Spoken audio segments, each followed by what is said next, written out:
Welcome. Thanks for joining us for Group 9, Session 35. Woo, woo. Yeah, buddy. We are doing a lot of downtime stuff, so we got started late. All good. So if you're watching or you stayed with us the whole time, that's pretty cool. Really appreciate it. All right, so Session 34, what did we accomplish here? Well, we ended up finishing off the lair, the Ulissa. We then kind of went and found numerous items. We found a journal of rituals. We found experiments on plane casting. We got a name, this coven name, and there's like scripture, kind of like religious. They talked about certain things. So we were able to go through all these investigations, this coven being from someplace, Bogs of Thoka, the Autumn Vale, somehow taking spirits or souls, using them as vessels, like wells of power. It's really just talking about how like the hags and their power and their magic cultivates and what they're really doing here. Now, why they're actually like why they're there versus what they're doing there, right? That's kind of two different things. And so we started to pull back those onion layers a little bit by our investigations. We haven't fully gotten to the core of that onion. Not necessarily we have to do that. We might be suffice to say that the hags are gone, the layer has been destroyed. We don't have to worry about much of anything. But you can always do more investigations if you wish. We have Balin. They are some Ivrai ranger. They refer to as the Wood of Red, which is synonymous with the Marshes of Unveiling, right? So we figured out that the Marshes of Unveiling has some connection to the Wood of Red, most likely is coming after the Wood of Red. Wood of Red changed to what the Marshes of Unveiling is. They were captured for information, and they showed some of their talents, being someone that's able to go invisible, perhaps in dark conditions. Sylvana. There's something about your essence that kind of caught their attention, the intrigue.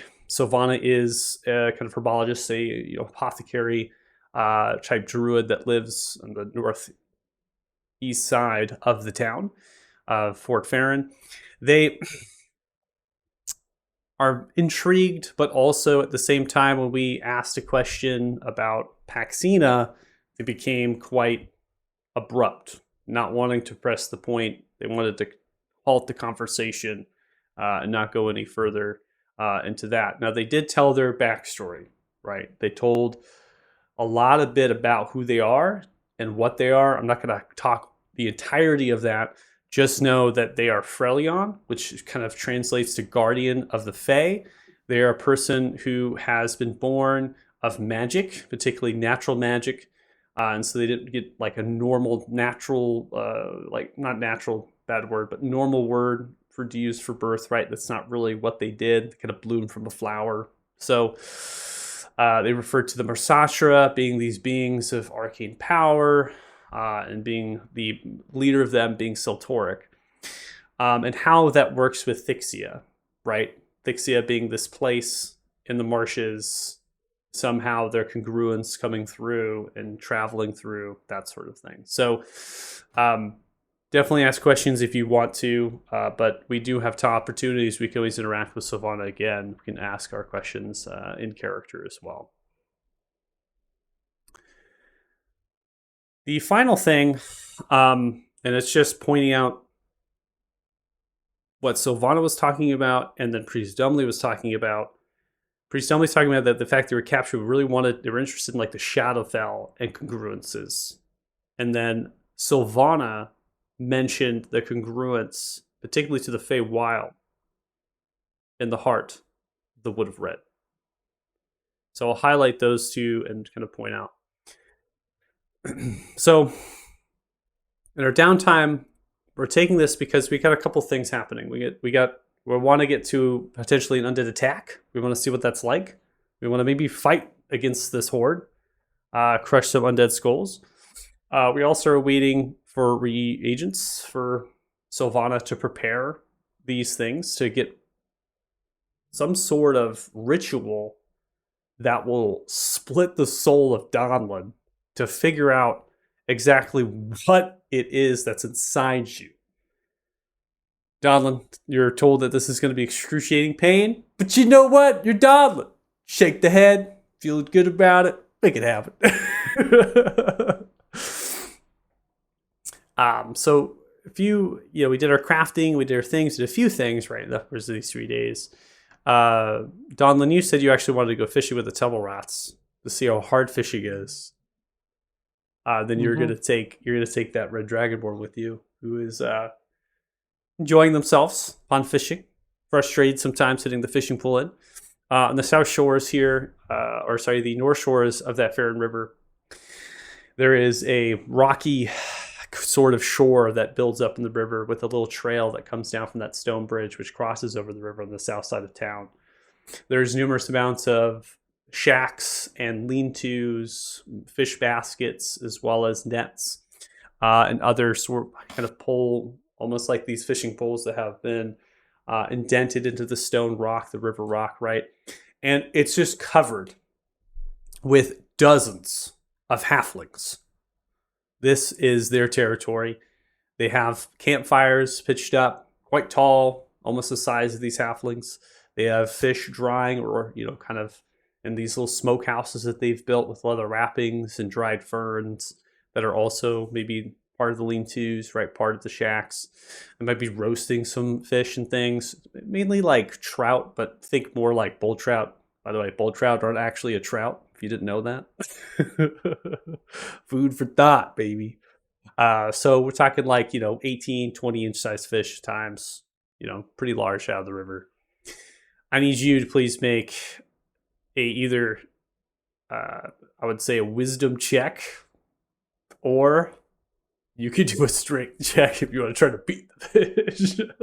Oh yeah, I feel like Donlin would just get in the river, just like hit them. I'm just saying, like, you're probably gonna like fly into the river, just smack in the water, trying to get as many fish as possible. You might be using the net, right? You're using your strength to pull through the current, right? Throwing the net out far. Does Donlin know how to swim? Does Donlin go spearfishing? Donlin lived on an island. Mm-hmm. It's tropical, it wasn't a fun island, but it wasn't a fun island, but it was an island. Yeah, exactly. So yeah, 15. It's hard. I mean, fishing is. I definitely don't think your character would have the patience for it. But with brute strength, you're beating the fish, catching them in the net, doing every tactic you could possibly do. The tumble rats aren't the entirety of. Not all halflings here are tumble rats, but the majority of them are cousins, second cousins, third cousins, second cousins once removed. It's all over the place. They create most likely to you litters of actual children, and they form them almost like not a cult, but they have a way about them that is a little standoffish from people on the outside world coming down here. And they talk about how they helped build Fort Farron. Most of the buildings that are built here actually were built by them.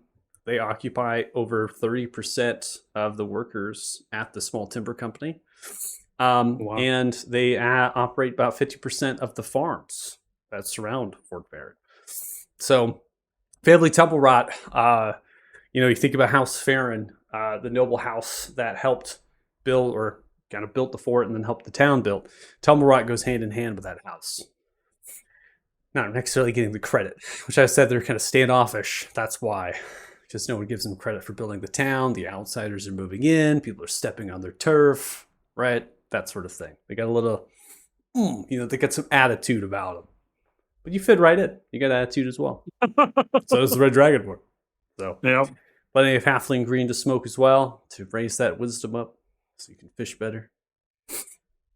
Yeah, no, I did that once. We're not doing that again. You have any questions? Killed a man. Do you have any questions for the Temple Rots? Nope. I just wanted to hang out, fish, talk shit to Yadir that I was able to fish. I'm not going to tell him how I fish, but I'm going to talk shit that I was able to fish. Okay.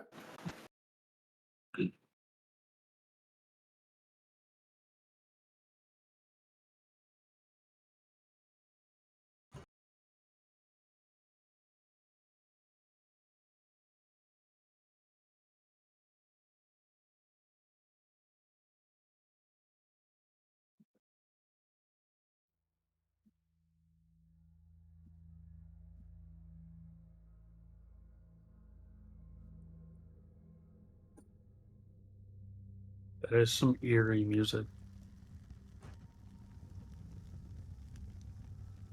That's soul-ripping music. Mm-hmm.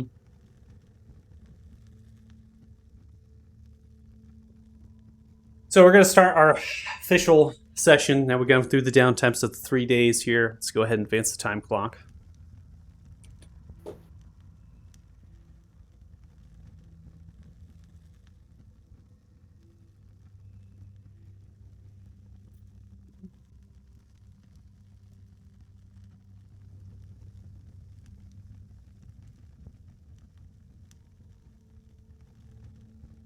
It actually would be on the 11th. Not the 10th. 3 days to find reagents, and then the 4th day is the actual ritual. Which is why I think we took 3 days of downtime, so everyone could be there in case she does actually try to kill me. Yeah. In case we Is have to it- murder her or something. Is anybody else here? Yeah. I think I thought we're we'd all here. be there. Yeah. All right, let's all be here. Yep. Let's get it Yeah, I done. think everybody else is planning on being there.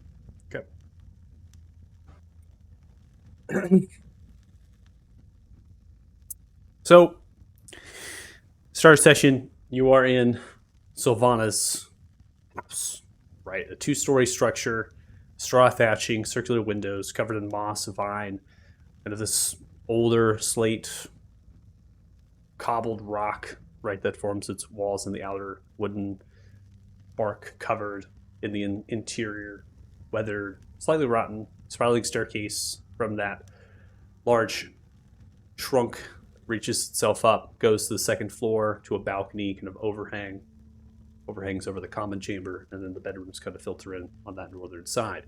So upon entry, you're really going underneath that, going by the stairs, and you're coming to the same table that you sat at. Now, there are vines and plant life that cling to those windows, almost blocking the light. And they're kind of alive. They have these purplish orange flowers that are just letting off this bioluminescent pollen every so often, and spore that kind of come off of the fungus that kind of filters itself through the space. The fireplace that they have that serves as the oven, as I said, has 2 kind of areas that pots and different things can be put into, 2 different fires that are burning, and 1 flue, right, 1 chimney that kind of works itself up. Has a few different things hanging from metal pegs. There's many different jars and intricacies of an assortment that linger on the actual large wooden slab of that kitchen island that separates the space between the dining room and the kitchen. There's a slight little stairs that goes between those 2 areas because you're kind of sunken down, right? So you're almost there. You're looking up towards Sylvana, who's working through a few of the reagents, working through a few of the things.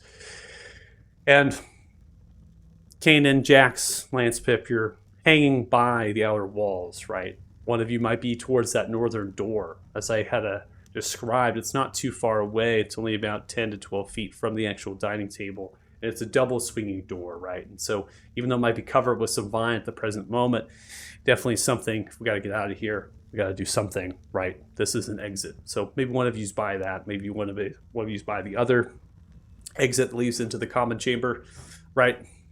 However that be, Sylvana's going to look towards you, Donlin, and tell you to lay flat on the table. Okay. And he's just gonna jump up on the table.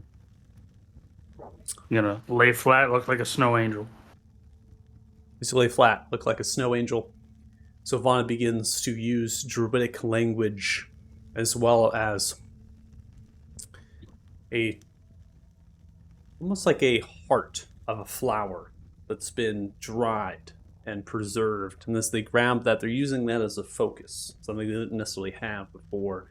It could have been underneath their suit, their bodysuit, the vine, thorn, and twig. Now it's out. It's in the open. So they grab that and they move their hands with this greenish energy as it begins to build.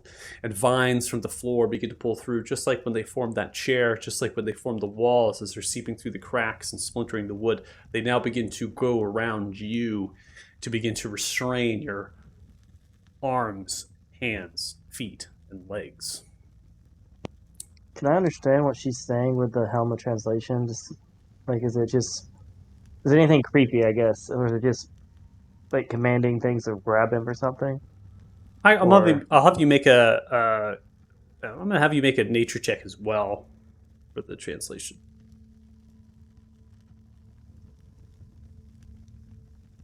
Nature. Succeed. Okay.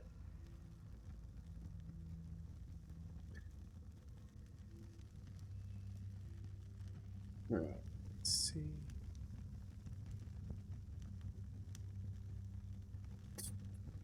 So you don't have a sense when you're translating this. And I'll do it out of character. You're able to get obviously word for word, but it's in phrases, not of prayer, but almost of like devotion that a god or goddess has given the natural world and filled it with magic.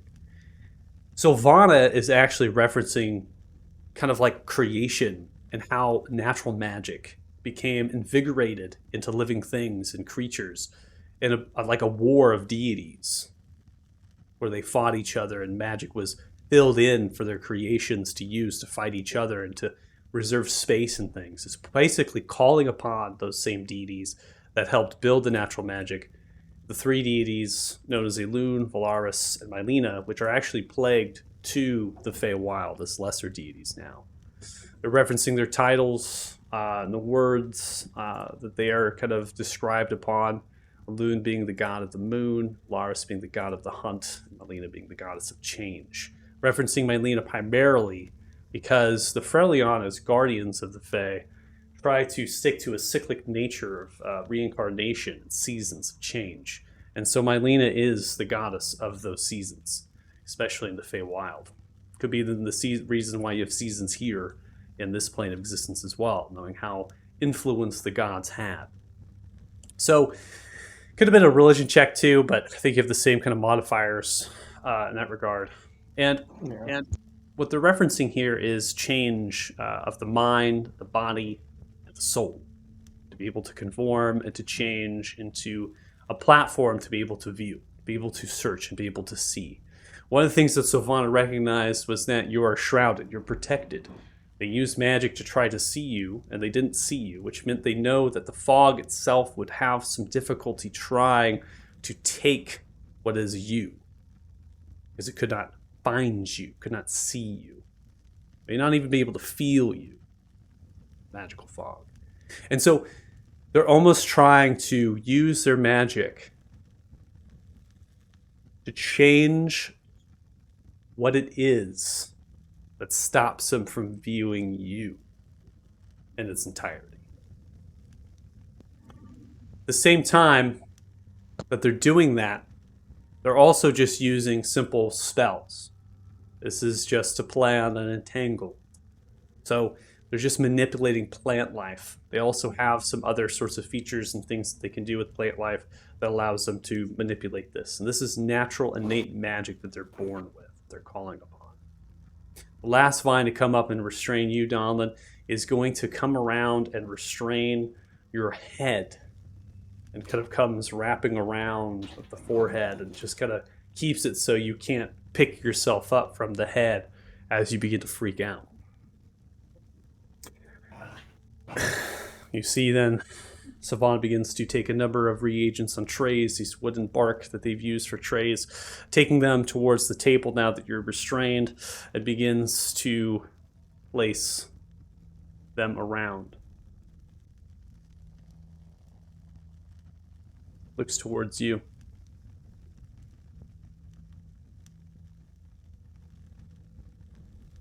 May I? And then references towards your chest to remove what covers it. Of course. They begin to remove coverings of either your armor, right, or tunic, clothes. And they begin to use this tincture. So they're dotting it down on your chest. Then crack open a clay little jar. They motion for you to drink it. They bring it to your lips.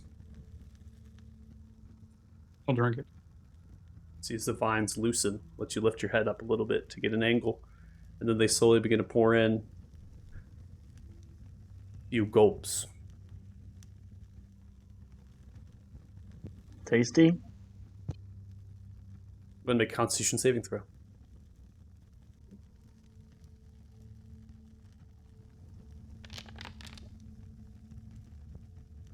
(21). You feel almost like a paralytic nature to this tincture, and funny enough, you might want it to actually work. Okay, I'll drink some more. It doesn't seem to be having an effect. You ask for some more and begin to help you drink some more, and I'll let you make another roll, or you can choose to fail. No, I'll choose to fail. It's a paralytic and numbness, right? So you're not only being subdued in movement, but also in feeling. That could help with the pain. Then they begin to write Druidic. Grabbing a jar of this reagent, they begin to take a paintbrush. They begin to make notes of green and red and black and orange, and creating these almost Druidic sigils upon the table that surrounds, almost similar in the coordination of the planes of existence. Seems to be some sort of plane for the celestials, one for the infernal, one for the two mirror planes, and as well as these sigils that cover basis of what the seas around us, the astral sea. And it's almost creating, and then eventually there is a line that passes through it, a line of time, and that begins to work towards you, and almost as if they're placing that line with you in the middle of that to kind of basis of where you're actually at, how that works. And as you're waiting patiently, they're working diligently, but also taking their time to make sure everything is ready. Finally finished. You have a slight numbness to the lips, mouth, but you can still talk. Are you ready? I guess.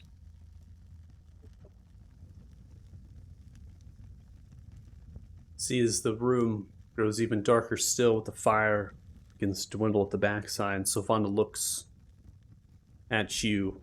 The eyes begin to go green, hold their hands as some of the vines begin to turn that are restraining you into shadowy ethereals of tendril, still restraining you, but also now sprouting from other different sorts of meristem. They're now kind of working themselves into your body. And as that happens, it's like a jolt, shock, as they send themselves directly into your very being. Just make another Constitution saving throw.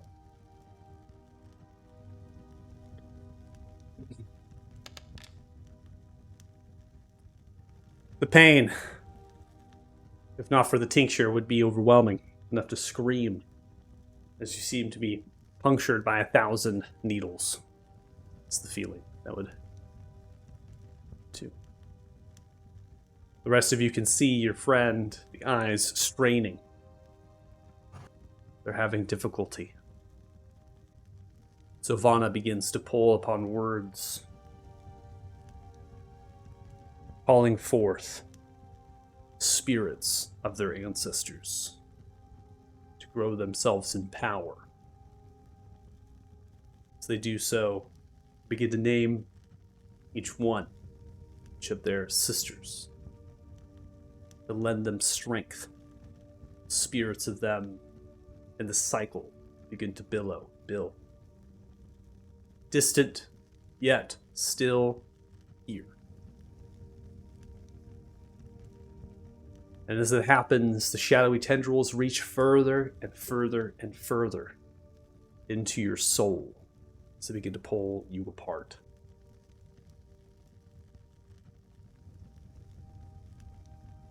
Ground begins to shake.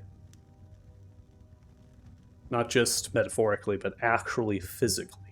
It's beginning to move. Savannah looking left and right, almost as if this was not intentional. Is this normal? Should we be preparing ourselves for something? I don't know. Stay fast, stay strong. The spirits of my ancestors will guide me. Cycle of Threlion is here with us. I believe it is your friend, Donlin. Pain. Overtake. Make another Constitution saving throw.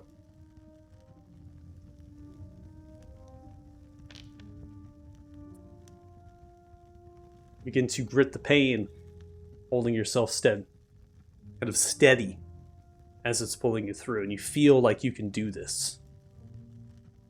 Feel like you can get through the pain. So someone looks. I would brace your friend. Yeah. I have a strong feeling that whatever is about to happen will bring apart this building we are currently in. My house. Fuck. There is Kanan will strong, also go help hold him down. great power here within your friend. And if your friend is not able to resist the pain as we complete this ritual, they may very well unleash what lies inside of them. Should I get a Donlin. tiny hut ready? Do not know what form of magic is being conjured here. We could very well trap whatever it lies, whatever power it is within that sphere. We would all perish. Don look at me. Kanan's gonna use beguiling control on Donlin. Right. Go ahead and make a persuasion check, and then Download go ahead and make a charisma saving throw.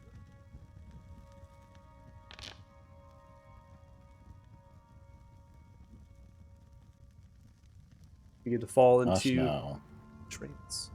You will not move. You will not flinch. You've had worse.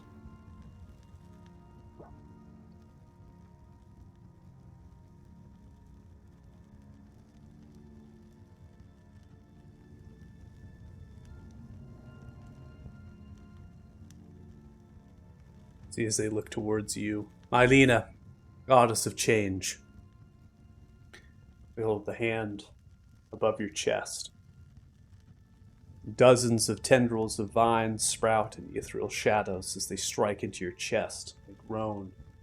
Sylvana, as they kind of move, Sylvana's working themselves left and right. And as those tendrils go directly in to your soul, Donlin, your eyes begin to glow with a blue, cackling lightning. Begins to sprout. Every vein of your body begins to glow blue and begins to cackle around you. Everyone's witnessing this. Lightning behaves rather similar. What you all have seen before is just a different color. Nature of the lightning is the same. And as it's moving around, it begins to yank and tether itself to the same vines that sprout from the hand of Savannah that's placed over your chest, only a foot above. And they begin to work themselves up towards Savannah's hand, who then begins to grow a force of white light from the other opposite hand. And they begin to try to brace and fight off the lightning as it's entracing itself, almost like a defense mechanism. Donlin, you are no longer in control. What lies inside of yourself is now open to whatever Sylvana is doing. You, even though are a beguiling control friend, charmed. You are not here. You are in a pleasant hallucination, beauty, space. Lurks here is not.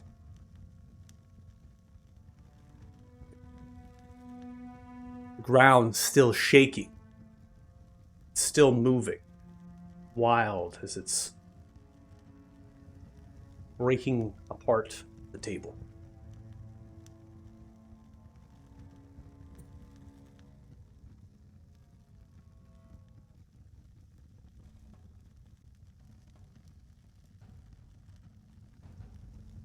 Lightning is scratching and scorching the table. And as it's doing that, the vines are being targeted. Hit by the lightning as it's beginning to not disintegrate them, but it's like it is putting them back in time. It is receding them to where they were previous before puncturing into your friend. As the ground begins to shake wildly, the table begins to splinter apart. Savannah begins to work the hands upwards as if they've grabbed something in your chest. They wrap those shadowy tendrils of vines around their wrists. They begin to pull upwards from your chest as if they begin to pull something out of you. It's a growing blue and white light. It's not a physical object by any means. Some sort of vessel of power that's held into bright, emanating light that's spherical, and it's beginning to rotate and move and change. It's wild. The lightning is arcing from it like a Tesla coil and filters through the room as it strikes out. Everyone in the room to make a dexterity saving throw.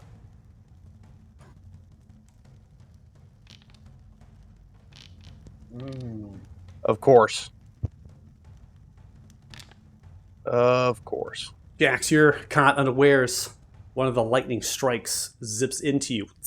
As you're struck by it, you begin to look towards your hands and your head. You've lost a day worth of memories, and as well as a day worth of self. You are currently in a position and place as if you've only taken 2 days of downtime rather than 3. Everything that's happened in the past day is no longer there. In fact, you don't know how you got here. You have no idea of how you are here. You know Sylvana. You've been in this house before, and you know this was supposed to happen. But this was supposed to happen tomorrow and not today. I will, Nice. as I look bewildered like this in my head, I'll immediately start reaching out to Belrugar, worried that something else may be going wrong here, and see if he answers me.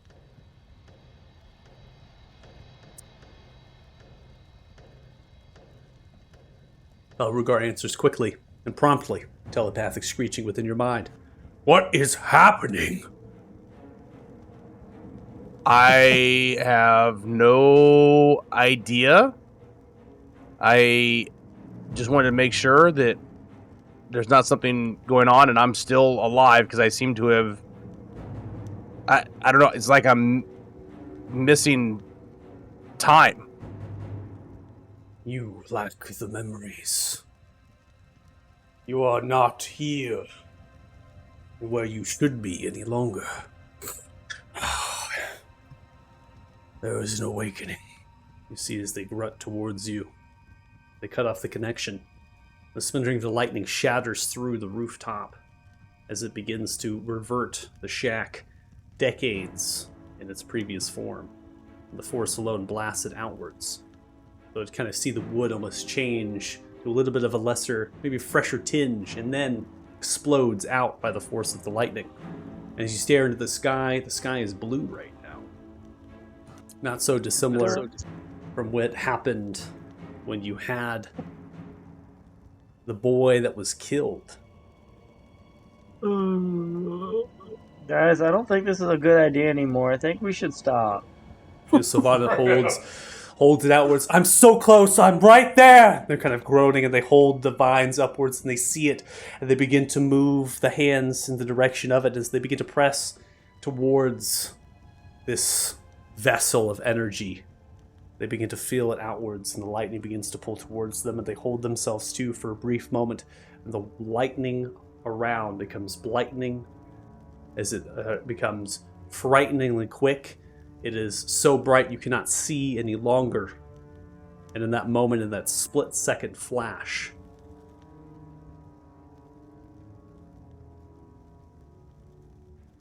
the lightning strikes in anything and everything it possibly can. I need to know what everyone's doing right now while it's happening. Trying to get some cover. Okay. I don't fancy being electrocuted by time stream lightning like some. Lightning. Jax yeah, is. yeah. Oh, go ahead. So Lance, you're Go, you can finish, Doug- Lance. Yeah, Lance, you're getting out of the room. Probably you might be getting behind the island, right? Tucking behind the fireplace on the west side here, the kitchen. Okay, getting some cover. Jax? Well, Go ahead, Pip. Go ahead, Pip. I was gonna say, Pip's gonna quickly who wants to get out of here? Tell me now. Yes! He's gonna grab Lance and use Dimension Door and get out of go back to the tavern. Okay. Kanan, you want to go or? Kanan is fascinated by whatever the hell is happening, so I think he's going to continue to hold Donlin down and try to see what's going down with Savannah. Like he's fixated on whatever she's doing. Yeah, Jax has no clue what's going on. No idea where his last day went or where he's at right now. Just talked about Rugar, who cut off his connection with him, which really pissed Jax off at this point. Like, you're supposed to be there for me. Did I already say Pip and Lance just fucking disappeared again? I can only grab one person, man.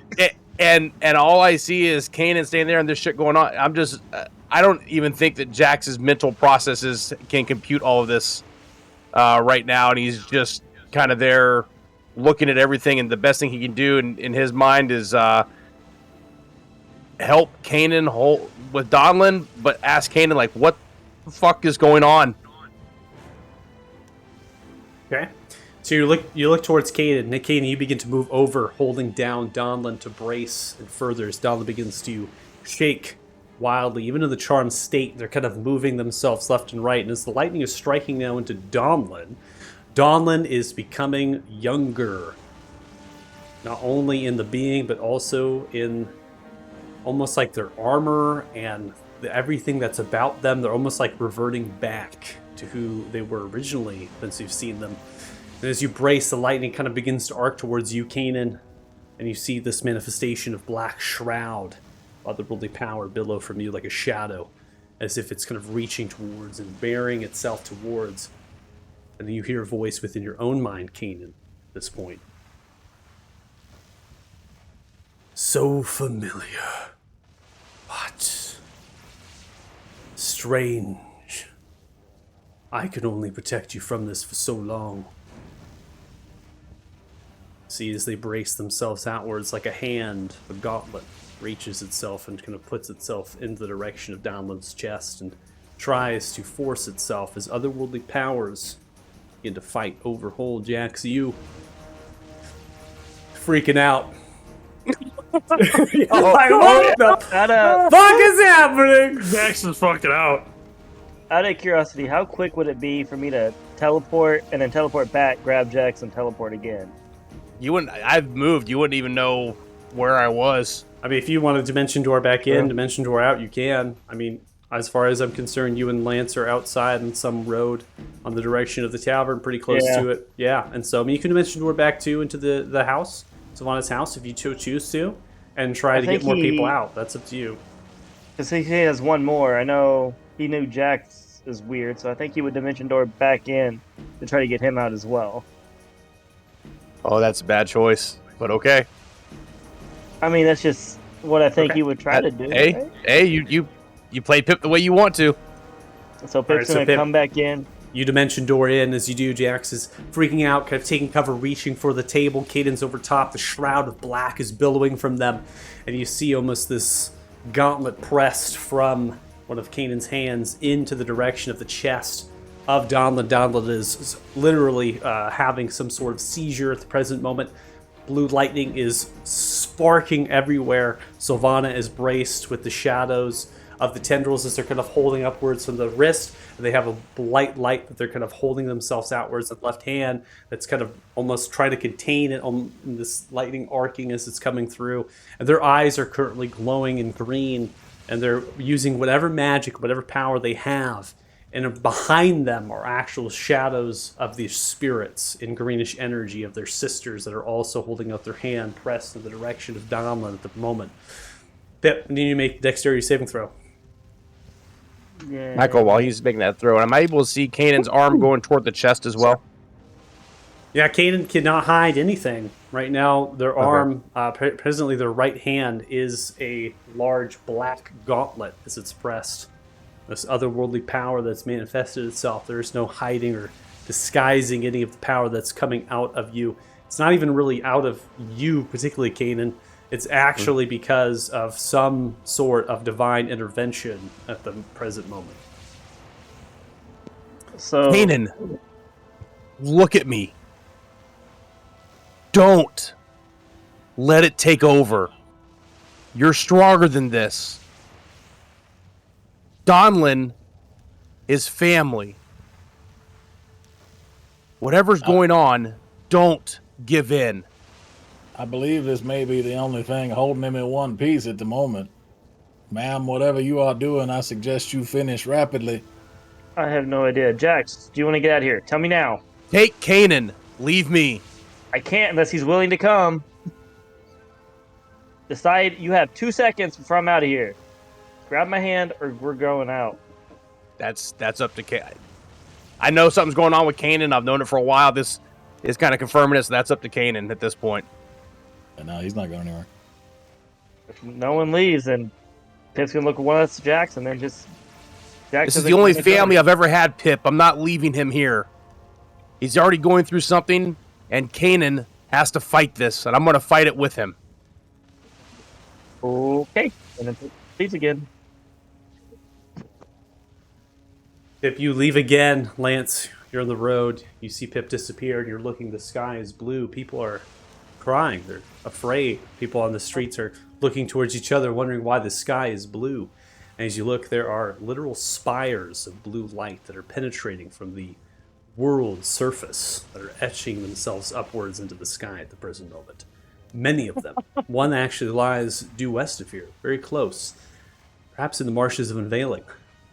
And you kind of hold yourself, and the ground is quaking and shaking very wildly right now. So people are almost having a doomsday-like appearance to them as they're moving around, grabbing onto the walls. What's happening? What's going on? Soldiers are moving on horseback, right, looking around for whatever they can do to help people as crates and barrels are falling off. Things are shaking wildly. Paintings and maybe things from the buildings, right, they're coming off. So certain people are running out of their doors to try to get some protection from the things hanging down. Jax, you continue to stay here. The lightning is coming through, and you should make another dexterity saving throw. That's more like it. 25. You begin to get out of the way of the lightning as it's moving. You see as Sylvana continues to hold to, and the vines snap. They rip, almost as if they're pulled back in time to where they were before. Sylvana had pushed them into your chest, and the orb, as it does, begins to smash towards your body, Donlin, as it crashes back into your chest. The lightning begins to recede very quickly, and the remnants of the destruction linger. And as they linger around, you see as Sylvana holds their hands that was braced, form that protection, the spirits. Many bits and pieces of their own hand are younger than they were before, even though they are quite young in terms of their appearance. Minutes, perhaps hours, maybe even days, you, Donlin, have suffered the worst of the worst compared to the party. You appear much younger. easily over 5 years. Time. The armament of yourself.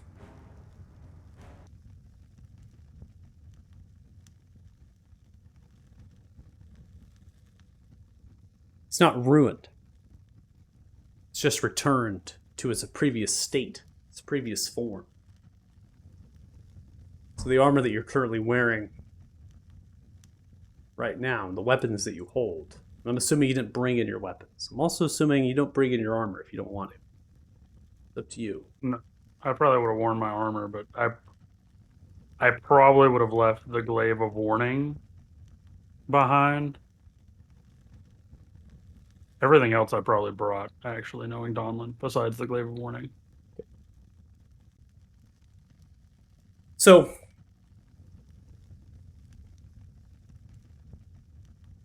the armor that you have, the amulet, the belt, the boots, tattoo, cloak, No. Elder's Claw, the gauntlet, the gilded horn, helmet, the ring, the other ring are gone. The armor being made within the last 5 years, no longer there. Experience-wise, it's different. Your mind recalls some details of time. Not of the most recent last year, but it's beginning to pull itself through.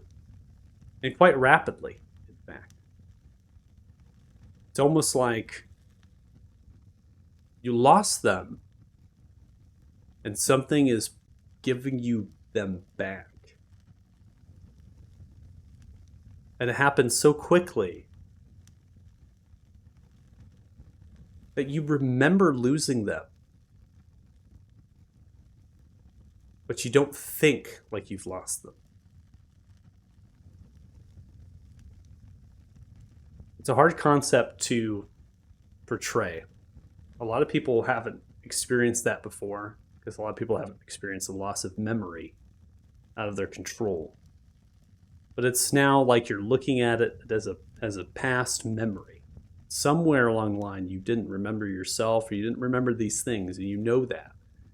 But now, as the vines begin to pull from yourself, and Sylvana pulls themselves back, clutching at the chest, in a half-haltered kind of position at the stairs, like they've fallen back into those three stairs that come into the sunken dining hall, you're now pulling your head up, looking at your hands, where your rings are. You're looking at your chest. Underneath the tincture, as well as the charm, things were going pretty good. It's odd. You remember seeing some things, but nothing like this. What happened to your stuff? That's what you'd be wondering. The shadowness of you, Kanan, is gone, as it was there to defend you and has moved away. The lingeringness as it disappeared was the voice that's reached out to you before and echoes through your mind.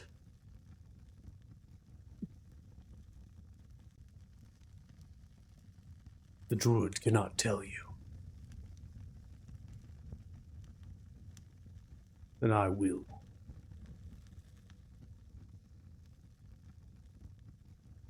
And has a sense of almost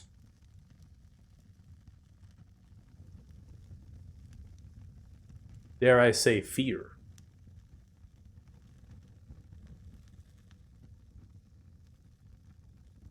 Dax, you have no communication from Balrugar. Not yet, anyways. Could become any time, but nothing has reached out to you in your mind to connect with you yet. Lance, for you and you, Pip, now we're going to come to you both. Because you're out in the street.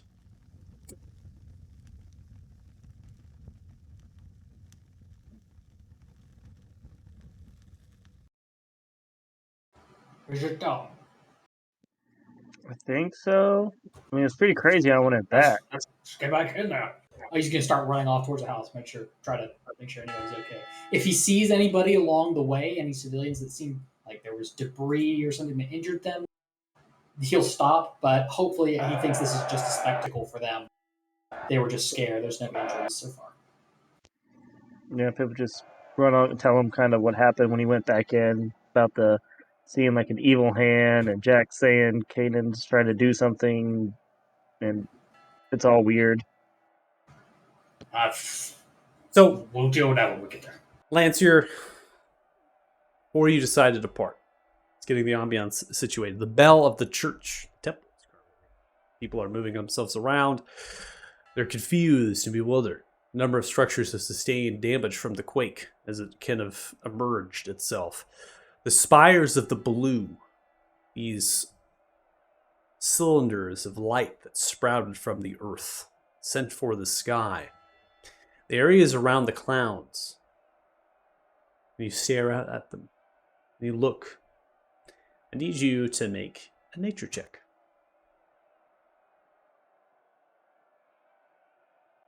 Just him, right? Yeah. Because Pip, you're in the process of teleporting, right? You were teleporting there, okay. you're teleporting back. Things are happening pretty quickly, right? You're not just there for like minutes on end as lightning is coming around, right? So Yeah. we were probably within the realm of 30 seconds to a minute and a half, 2 minutes tops of actual time that lightning was going that crazy that people were losing their memories and happening to be distorted in their armaments and their items and their rings. Lance, with the nature check of 14, you are looking towards these areas in the sky, and you're looking at the cloud movement and the wind. And it would stand to reason that around these beacons of this blue light that emerged from the earth, that they are not coinciding with the forces of nature that would be around you right now. And they're almost taking time, real time, to assimilate back to the forces of nature. So, imagine this one due west. Being a specific example. You look in the distance and you gauge, it's pretty close. Might be right where the marshes are, right? And the sky that is moving above that is going the opposite direction of cloud movement than you are right now that's above you. You know, really fucking with the weather, or reversing time in the area. Fuck.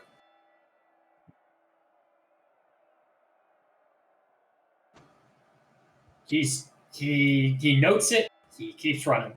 Keeps running. Injured our first priority. So you, Lance, and Pip are running for Sylvana's house.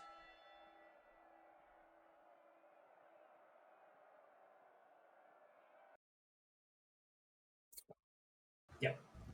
Okay. We're going to come back.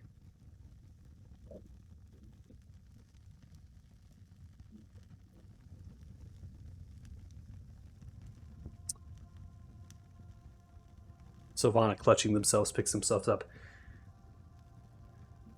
Looks towards you, Donlin.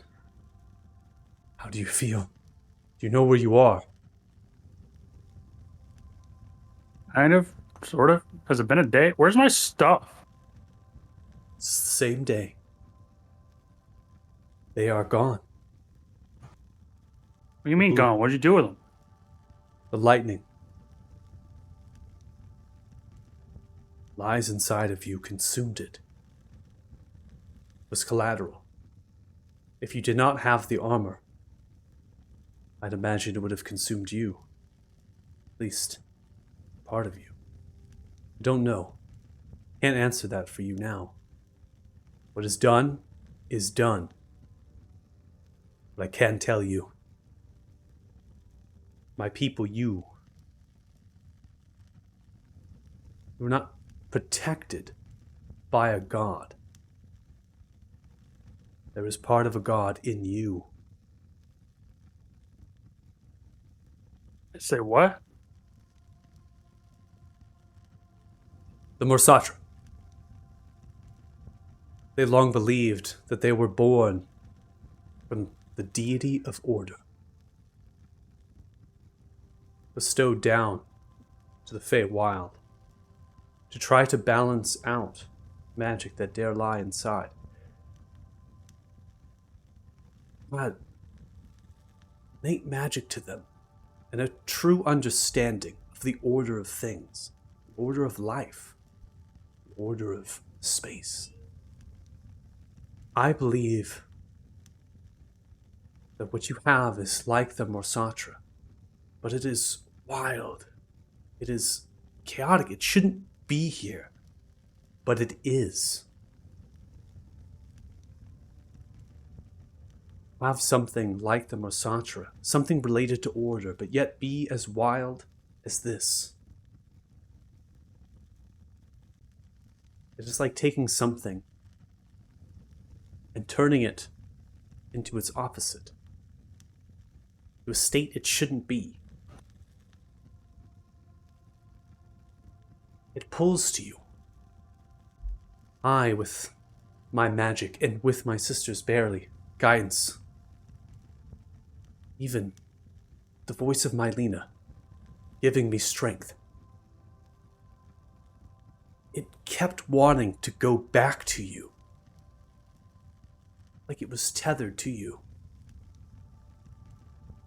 Like your soul is what we pulled out. Perhaps it is trapped inside of that well of power, that vessel that holds it.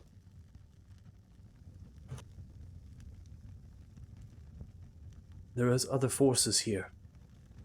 This was the roof shattering, the quakes. The world was responding to you.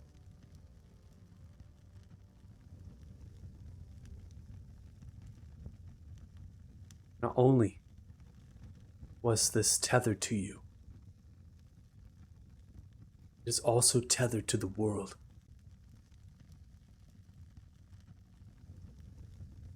It is bound to this plane of existence.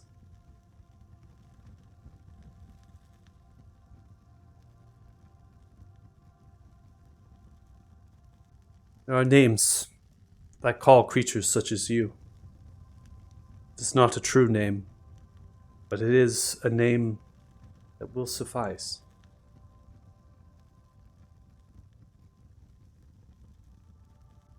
You are an avatar.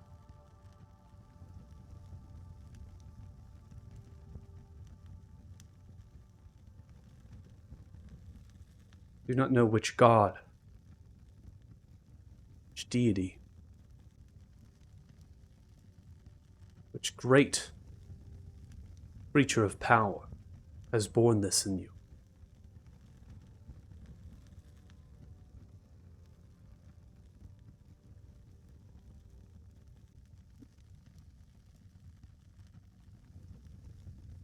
Do not believe you to be a child of a god.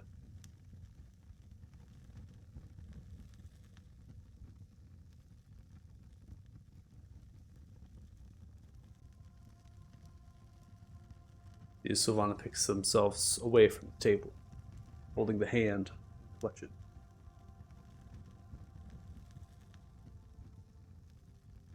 You should find the Salinar. They are druids that lie in the marshes of Unveiling. Do not know if they still live. There is a being they worship, a tree.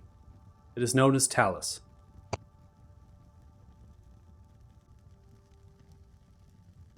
I have seen the Salinar use their magic before. It reminds me of you.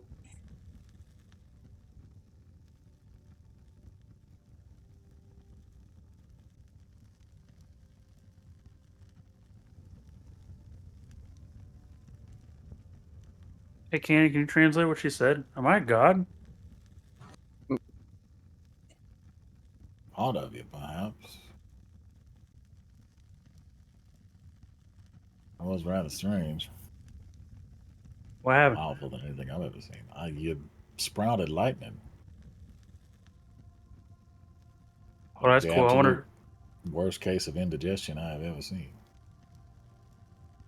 Dolan's just gonna like hold his hand out and like try to force lightning, essentially. Just like he didn't get to experience it, so he's just being a dumbass. Just be a dope. Gotcha. If Dalin's a god or part god or an avatar, maybe he can explain to me how we got here and what's going on. This was supposed to happen tomorrow. Oh, you were hit by the lightning. It seems wherever it arced and whatever it touched has lost time. It is Perfect. tomorrow, guys. Perfect. So what did I do yesterday then?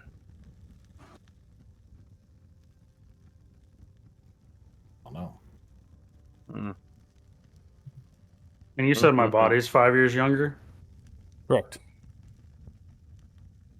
All those gains. I'm missing some All scars. those gains. Did I get hit by the lightning? Thought it was my lightning. Why did my lightning hit me? It kind of hit everybody. Well, what I can tell you were the lightning.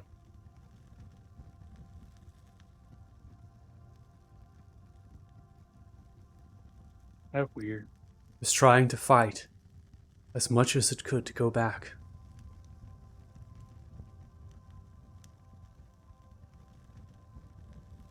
The berry Well, I gleam. suppose Go ahead.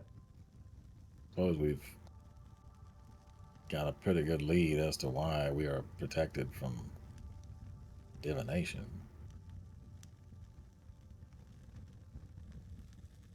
Oh, you think we all have this? I presume we all have similar characteristics. I don't think we should attempt that experiment again. No, we should not. I'm so sorry. I do not want this to happen to you. It barely gleamed. It's the origination of magic. It felt so pure. It's like the magic was, or it became, the arcane, natural and divine.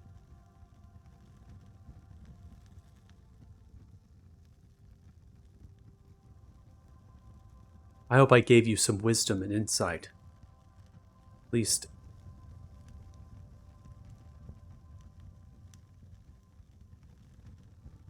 something.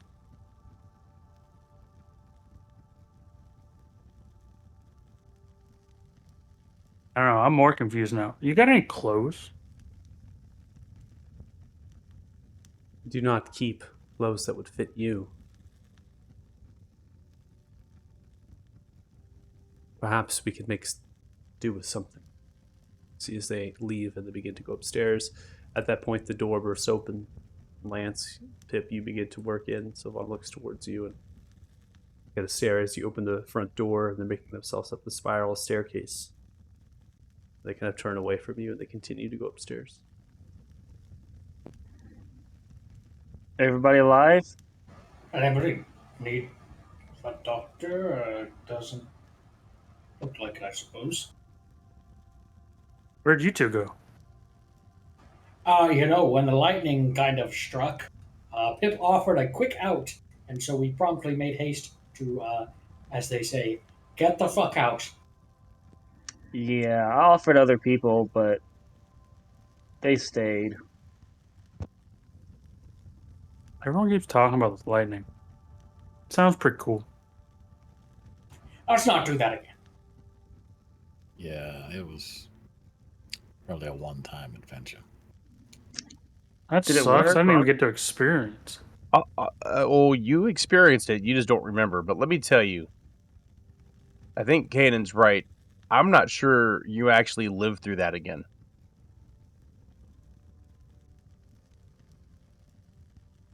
Matter of So- fact, I'm not sure if anybody in the party, other than you, would live through something like that. So what'd that even accomplish? I lost some scars. I lost all my stuff.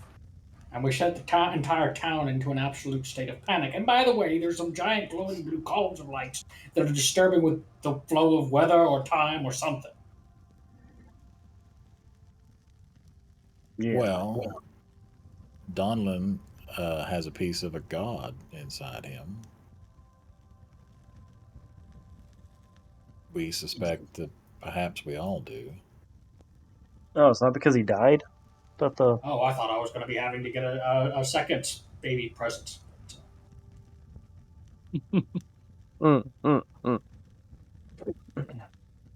Oh, speaking of, where's my horn? Oh, that's Wait. gone too, ain't it? Son of a bitch. Boy. That Mm. one was rather hard to acquire. I gotta say, most of the things can be replaced. Yeah, I don't even have the cool dragon scars anymore from getting bitten. This Hold up. sucks. Time out. What about having gods in us? What? No, not us. Donlin. Who's in us? Suspectably all of us, but Well, we only know confirm for me. sure that it's in Donlin, but if we're all shielded from divine magics, and we know for certain it's in him, then presumably. So, are we sure it's just not because Donlin died and came back that maybe his god gave him a little something extra? I mean, perhaps. It seems The like. rim doesn't really do lightning. I didn't even realize today was today. I thought today was tomorrow, and I thought I was still in yesterday. So I don't really know what's going on here, other than I wasn't leaving Donlin and Kanan there alone. Yeah, why were you freaking out over Kanan though? Did you not see the big black gauntlet that was moving toward Donlin's chest? I didn't really have time to look that close. I saw something. I just assumed that was protecting him or doing some type of his Palor shit. Look, it may have been, but it looked like Kanan was really struggling. Donlin was obviously struggling. And I told you guys a little bit about my upbringing and having no family that I know of. And we've been through enough together where I do consider you guys like my family. And I wasn't going to leave both of them in there in that situation by themselves. Right? Noble. Y'all could have left me. I would understand. It sounds pretty scary. Well, not to take away from the heartfelt sentiment of Jax, but in addition to saving your life, I do believe you are about to annihilate another planet. That would explain the columns of light in the general state of panic. Jax, you begin to hear Yeah. a voice inside of your mind. It is Belrugar. Jax, do you hear me? Oh, now you have time for me. I've been trying to reach you for weeks, not months. Where have you gone, Jax? Another voice chimes in. Who is this? Oh my What are you god! Oh my god! Am I going crazy? There's two of you! There's two of us, they say at the same time. I was speaking first. No, I am. I am Belrugar. Get out of my subject's mind. No, get out of what? Your name's Belrugar. My name is Belrugar. We are both. I've been trying to reach Jax. I've lost them. They went to a different dimension. I've searched for them. Sees the other one. And they have come to this one. I see. Jax, listen to me. When you left, the world, it has begun to crumble.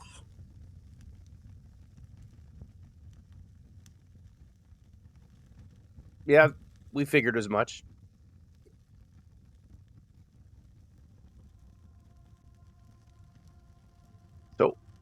You must heed Where are you now? my warning to you, Jax. Listen. This other Balruga, even though they might not be as good as me. Every Balrugar is a good. You must stay safe. I feel strongly that the tendrils of fate are bound to you. Crumbling of this world is not by physical means. It is strange. It is as if it is losing itself, and the very nature and fabric of reality is folding upon itself. What happened should have not happened, but it has. I have left. I have traveled away from that realm. I am not lost. No. Never lost. I will seek answers. And then all of a sudden it's gone. The memories, Jax, of yourself begin to be healed, and you remember everything up to this moment of time.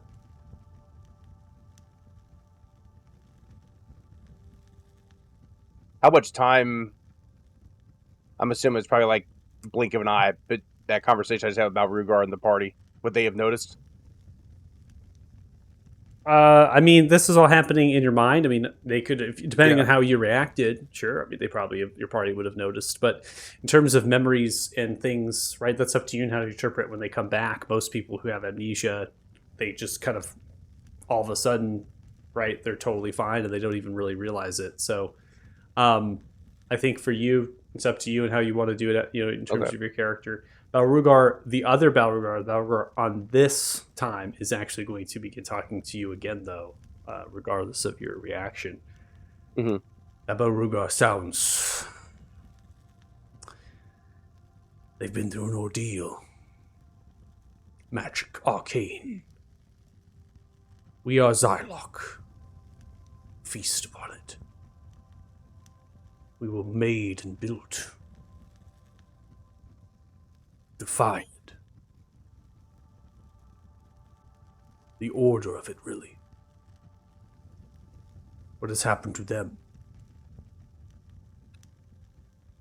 And their dimension.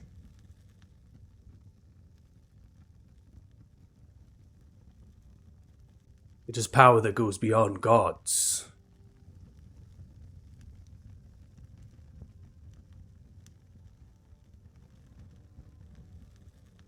It would seem that time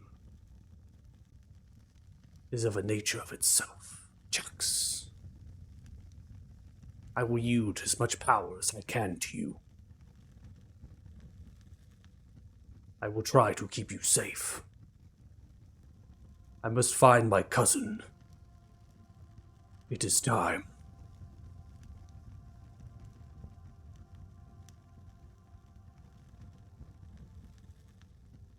Voice leaves you.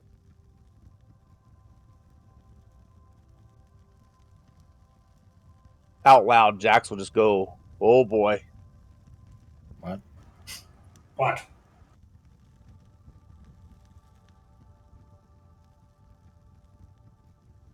I would ask typically if you want the good news or the bad news first, but I don't think there's any good news in what I was just told. I was about to ask if that was. I can give you good news.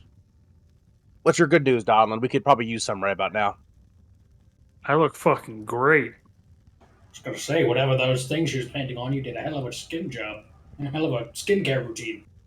You look a little shorter than usual, though. Talk about my height one more time. I can still fuck you up. I don't know. You Look, not. I have I mean, some you're. good news. We're still Okay, let's hear your- alive after whatever Yeah. the hell just happened.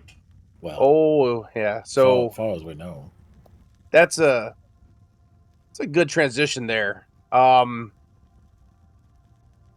So after this was done, as we were talking, how do I? Let me go back a little bit. During the whole ordeal, I reached out to Balrugar, our good buddy, the Zylok that, helped us out. Well, Yes. after this was done, and as we're standing here talking, he reached back out to me because he kind of cut me off in the middle, and I was about to have some words with him. About a second after the one from this world dimension said something, I heard from the previous one. We'll call him the OG Balrugar. The OGB. All right. And he told me that the world we came from is crumbling. It's just being destroyed, I guess, is probably a good way to summarize what he was saying. And he said it's not in a natural way. It's in a arcane way, a not natural by any means. He managed to leave and get somewhere else, and then I was cut off from him. Now, NB, new Balrugar from this world, said there's a lot going on with the old world if it's crumbling by arcane means. And he was going to help in any way that he could, but he had to go find his cousin. And in typical Balrugar fashion, he then stopped talking to me and, I guess, disappeared from my mind. Who's his cousin? It's a very good question that was right on the top of my mind when he stopped talking. Wait a second. Wait. No, that was his kids, right? That all Didn't- joined. It was his, Is yeah, it- you're thinking kids. Isn't where we are now some 20 odd years in the future from where we were? The timeline with the boat being sunk and all that. Well, based on what he says, it sounds like it's a whole different world. Yeah. Yeah, So presumably maybe- it was. Go ahead. I was gonna say, so maybe it wasn't a time jump, but a parallel. Oh, Like, that's far worse. So unlike mine, which was a whole different world, maybe we just went to a parallel world. That maybe we didn't exist. Maybe.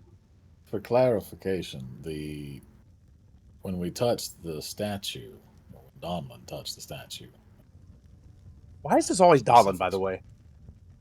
we No, I'm still naked, but I don't have a solution to that problem. That's an entirely different problem. We've already seen that anyway in the bar. We were transported, or at least imbued with a vision of an event and a time and place that was 22 years or so in the past. However, after that, I believe we've surmised that we were transported to an entirely different world or timeline or universe, dimension. Well, based on what I was told, there's obviously no getting back to the other one. Not if any of us ever thought that there was. Supposedly, there is a way. I have yet to understand what it is. I don't know. Maybe Palor does have a way. He's probably, being a god and all, a little more powerful than Balrugar. But if the world's crumbling, well, you know what? You may be right, though. If it's crumbling by arcane means or not natural means, maybe there is a way to stop it. Yeah, I was Hey. going to say, I suspect Maybe if we could get back, it's probably on a timetable. And I'm wondering if that's happening in that world. Is my world?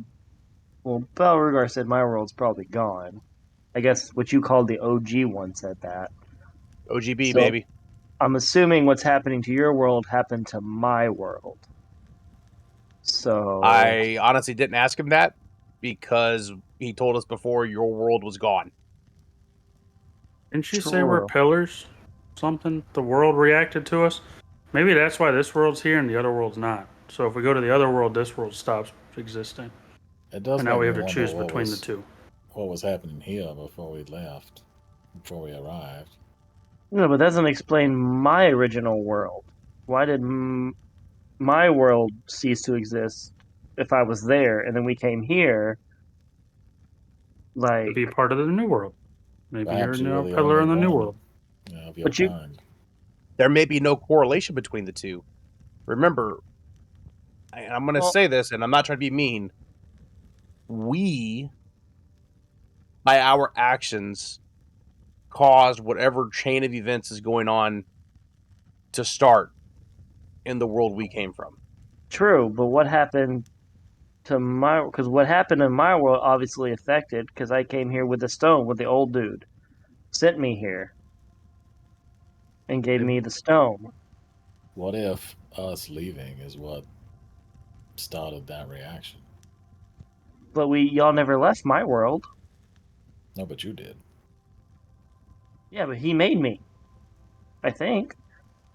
Or was my world being destroyed as I left? I don't actually know. You know, the Balrog- only person that can answer that question, Pip, if you can't answer it, is the old guy that brought you here. So maybe we need to look for him as we're going through and doing all this. Well, Yeah, in but an old guy fairness, had he- no reason for us to come. He brought him to the previous world, which is now crumbling, which we are no longer in. But he So obviously can travel through worlds. But is True, that the same thing as a parallel world? As a new world? Well, OGB did use the word dimension. Oh, dimension. So we're in a different dimensions?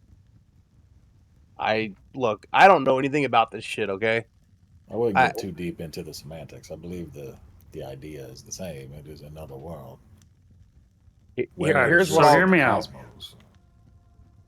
We can talk about this all day, and we're still not going to get anywhere. Can we go hit some zombies? You are naked, sir. Actually, one thing real fast. I do believe we have a plane transport expert here. Miss Silvana, you're from Feywild. Do you have any comments on? You see, as they're What we've been coming into the overhearing? room with some garments for you to wear, Talon, so they kind of hand them over to you. They're old and Thank not God. necessarily comfortable, but they will fit you. As they're kind of cut down to size very quickly to kind of drape over you. I've listened to some of what you have spoken. A dimension. It might have been that your friend was referring to perhaps the dimension of time, and that was what was folding into being destroyed, wreaking havoc on the world itself. You saw something in the sky. Columns of light. You observed the world defending itself, perhaps, or maybe it was defending you from something else. Could speak towards what you are feeling. Speaks towards you, Pip. You've traveled far. Perhaps you are on a different place entirely, not just in a realm or world, but also that different time.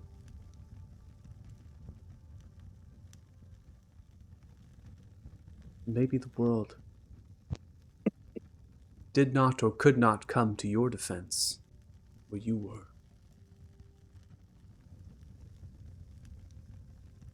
The hope. So It was all my world lost. is weak. Don't know.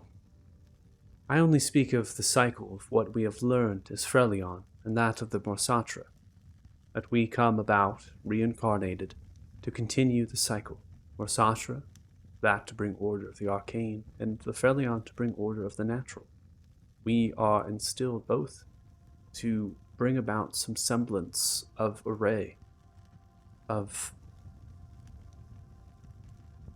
not perfection, but balance. forces of evil. Fight in the bogs of Vilka against creatures that would overwhelm the Autumn Vale. Destroy everything that brings about life.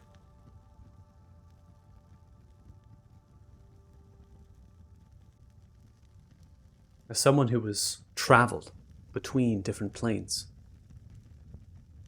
I can tell you that time does not work the same as it does in the Feywild as to here. It is why I connected time towards your friend in this ritual.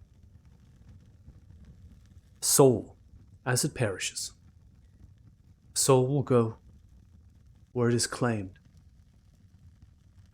by the gods.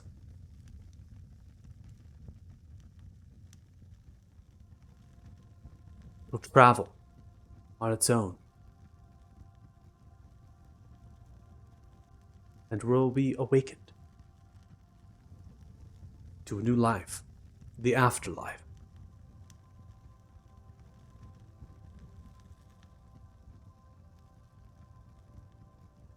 Yep, been there, done that. Time Well. that it moves, time that it takes. It happens almost instantly.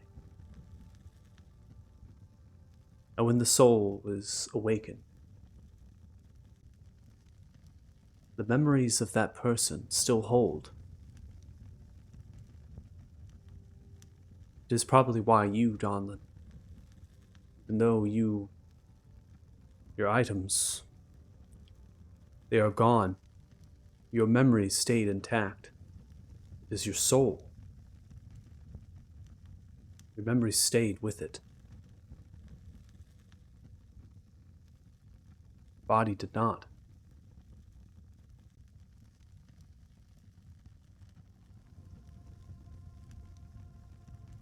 Back to the subject of time. Of the Feywild, even though it is a mirror of this prime plane of existence, it is still slow. There. 3 days of time can be undertaken, and here be almost as if it was 9 days.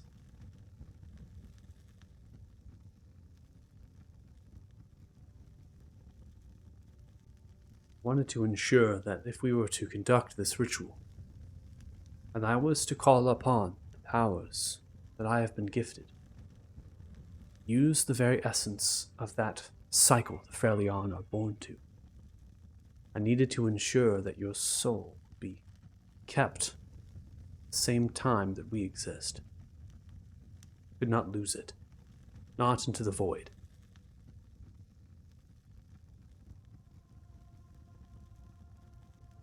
Is why I Void drew. sounds scary.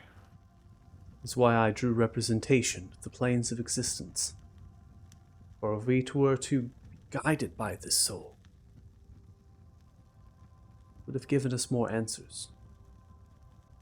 Perhaps it would have gone towards the Feywild. But we would have known whatever was bonded to you was from there. Whatever gifted you your power was from there. Alas, it did not. It stayed here, in the prime material. Not only did it stay here, it wanted to be here. It had to be here.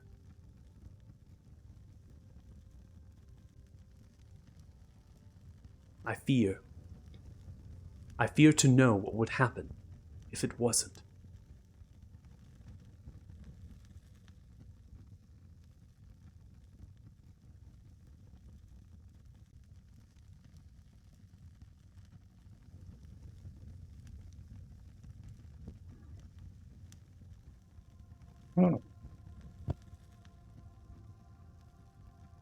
I think I need a drink. Yeah, me too. I don't have my cup no more. I agree. I'll be quick. I will fetch us some cups. I have a very strong mead. Used for celebratory occasions, but I suppose it will do nicely to numb the nerves. Wait a You minute, know, you lost your before- cup? I lost everything. Savannah, before you go back, and I'll pull out the Halfling Green. Do you happen to have anything similar or this exact stuff? My I do supply is not- running low. I do not grow halfling green. Perhaps you can make an arrangement with the Yardir or the Temple Rots. Some of them like to grow it. They sell it by the North Shores. However, smiles at you. I can take what you have.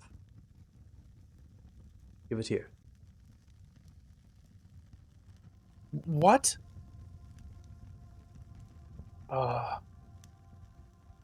I'll give her. She wants it all. Yes. I'll give her all 3 that I have left. You see as the Rip. vines are receding from the windows, they further increase that process. Now the light shines in through the windows, the light rain as it patters them. You see them growing this as they begin to work themselves out of the double door, heading outside. And outside of the large open window that faces the garden east, they begin to grow a large, multi-leafed plant that buds.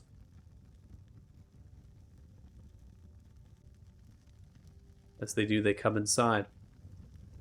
They'll be fresh to pick, and of course to smoke. You will find as much as your heart delights. What you pick will grow back. It is the magic of my garden. This is a sacred place. And what you have given me, I have used as a seed, as a sacrifice. The goddess has given their thanks. Thank you. Unlimited good. Mm-mm-mm. Hey, y'all think That happened. Thrym's gonna be mad I lost his cup? Yeah, that was confused Extremely. about. I don't see how Extremely. our thing affected a thing from a god. That's pretty impressive, actually. Well, we are part. Well, I'm part god. I don't know if you're part god. I don't want to find out.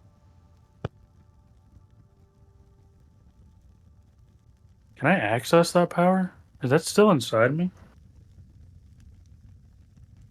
I mean, you think you would have when you died? I'm Nothing pretty sure we, actually happened. we put it back. Otherwise, yeah, it would have got worse.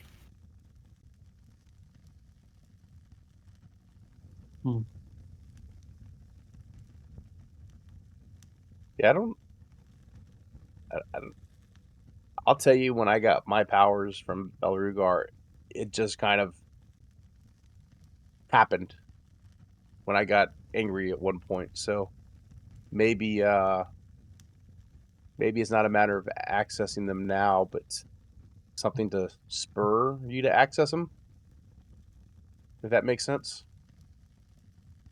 An event of some kind. It did seem like it was defending itself, though I would dare say itself more so than you. Hmm. Yeah, and it doesn't care about your body too much. Like I said, it lets you die. So maybe soul attacks? Maybe? Well, I think Lance is the one that brought it up, maybe, but could this be part of Thrym? I doubt it. Didn't say my god was in you. I can go try to talk to him. I might Is there get any yelled god- at because I lost that cup, man. Ooh, that does bring a good point. That's not Talking even about sacred. God. Are there any gods that portray or look like old men with beards?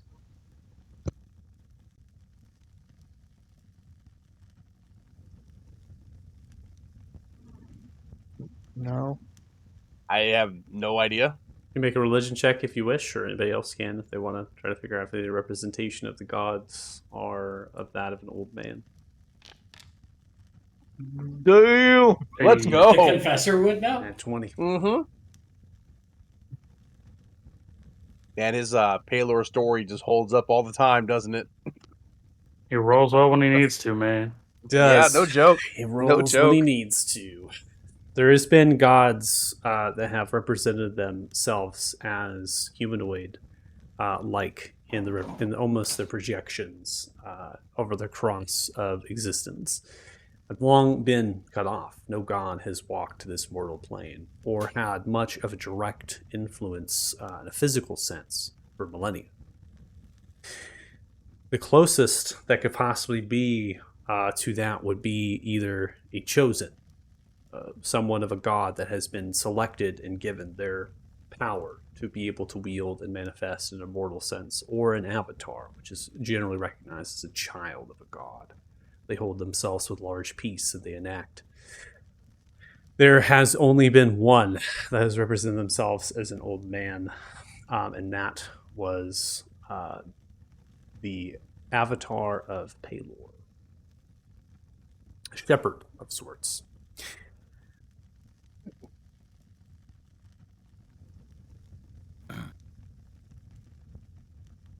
There was no deity per se, but as our friend mentioned when trying to discern what we might be, there are avatars. Deal with their business on this plane and others. The avatar of Pelor, of all people, presented themselves as a shepherd, somewhat fit the description of an old man. Long ago. We were just at that tree, too. Do you think the tree would have known if they sent Palor? Or the avatar of Palor to get me out of there? Before the Well, Earth?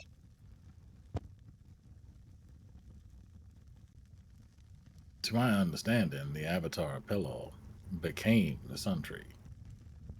So, in effect, if that is the person you saw, they are now a tree. Oh. And he don't seem to know much. He seems kind of like a child. Yeah, but he did make us feel warm and fuzzy in our tum-tums. I liked him very much. So maybe he did help me, and now he just doesn't remember. Possibly. It's hard to say. Palor Maybe he is- became a tree because he helped you. Well, isn't Palor the god of light, right? That's what his Yes. thing is? So why would he, the god of light, is this normal realm of world traveling and saving? Only if you're chosen or something, right? Wouldn't that be the... This old man not give you a name before he saved you? No, he literally just handed me the stone and then just kind of went bye-bye. And then I was here. A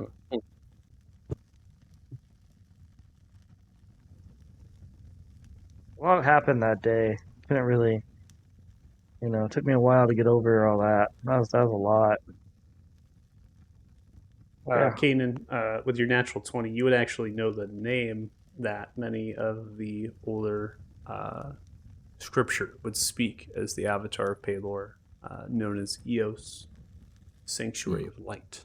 That is the name that they would describe the avatar of Palor as. But it's commonly referred to just as the avatar of Palor in a lot of the writings, especially as you're reaching up, name being lost, because it just represents that humanoid form rather than what they became.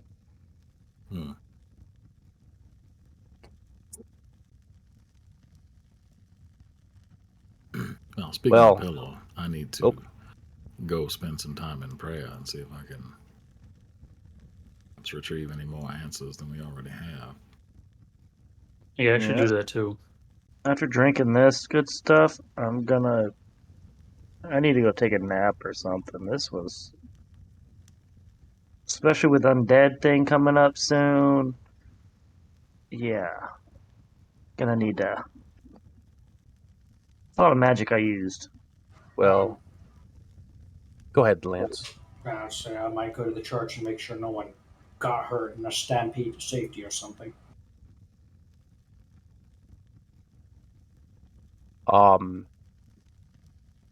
Yeah, I want to pick some of this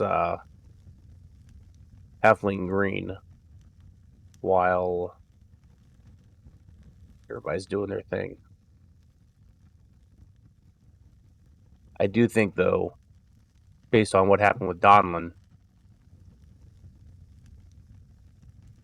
and the fact that I don't know how much more time we're going to have here, we do need to take care of the zombie problem.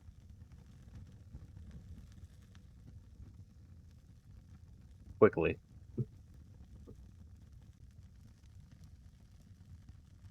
Anybody disagree with that? It's a little hard to do without items. Yeah, he needs to get new supply of Were stuff. were you carrying everything you own? No, I left my prized glaive back at the tavern. But you brought everything else. But yeah, why would I not? I didn't know what the fuck was gonna happen. You knew your soul's gonna be ripped out. You seem kind of overdressed for the occasion. Is all I'm- I mean, have you ever seen me go anywhere without my weapon rack? I mean, that's fair. That is true. Speaking of, I know you said 5 years. Did the Great Axe of Ylfing disappear? Because I know that's like old as fuck.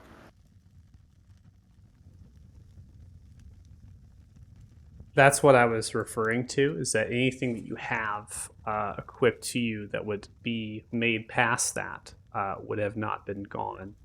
And so the horn actually traversed here into this plane within the 5 years. So it has not existed. That's why the horn is gone. Yeah. But the axe, the great axe of Ylfing, is still there because it is older than 5 years. So you, in terms of stuff that you have lost, would be the glaive of warding, right? Is that because you took that with you? No, you left. No, it. that would be left the that one that one. I left. Yeah. So your mithril glaive of psychic attunement would be the only weapon that you have lost, but you have lost all of your equipment. Yes. Well, it's a good thing we have money to get you more stuff.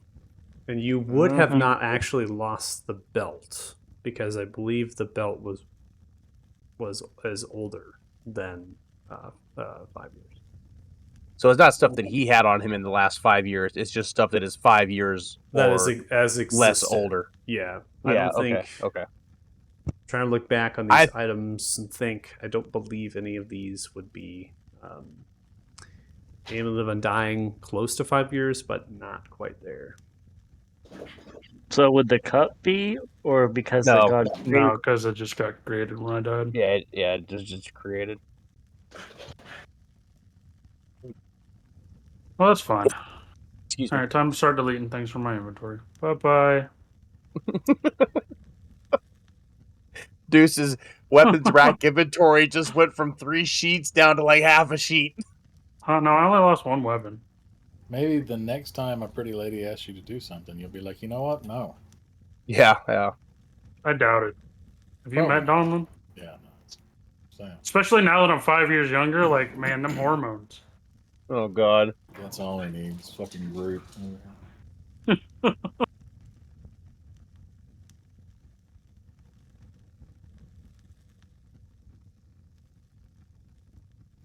I almost don't have to scroll down in my inventory anymore.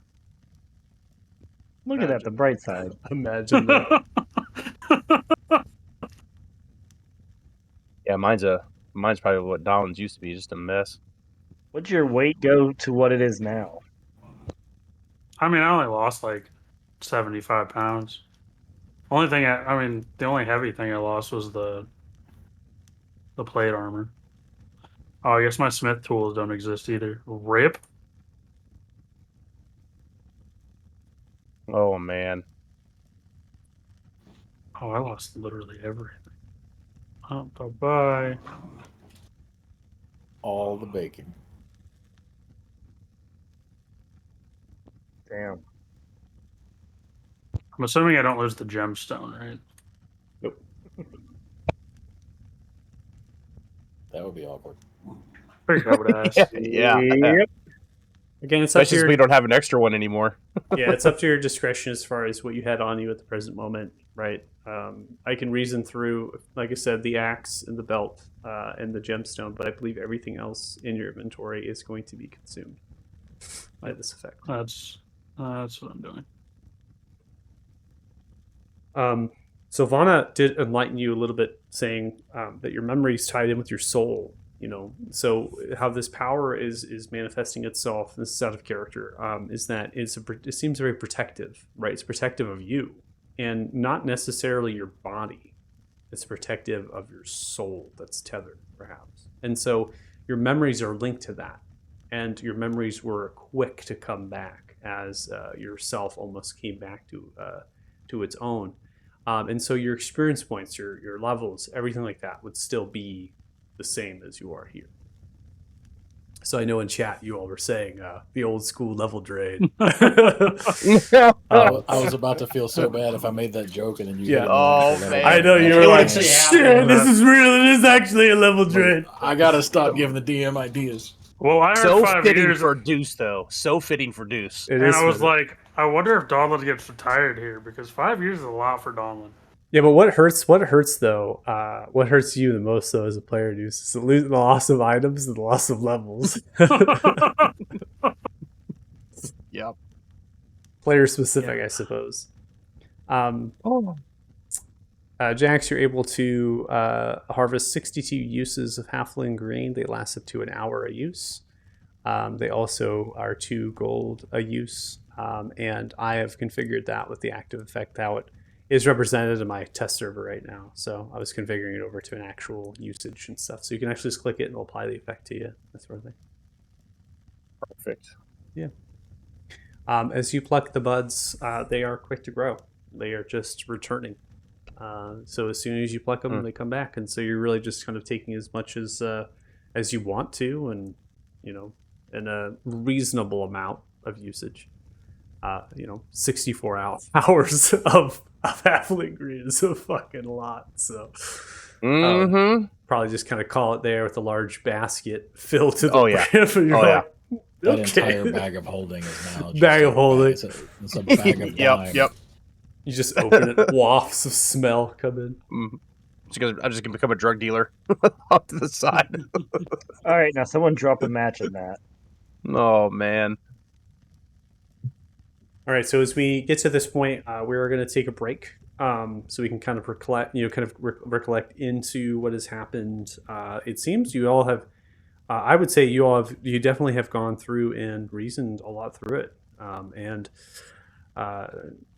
given the rolls with those saves, you all did really good as well. And so, nice work. Hopefully, you feel the sense of power that has come out of your friend, and relate that perhaps to yourselves, what might actually be in store for you.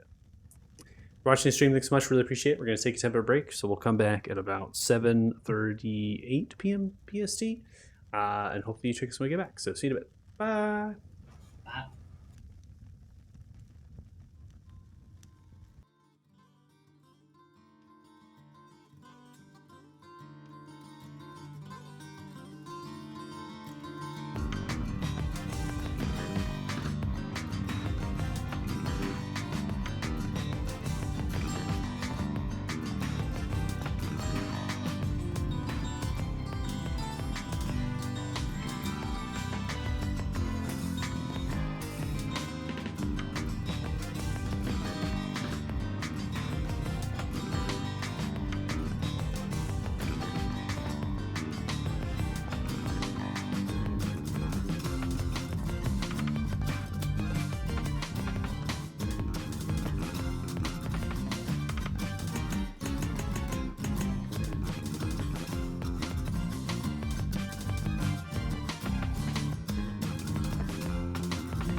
Failed one of them.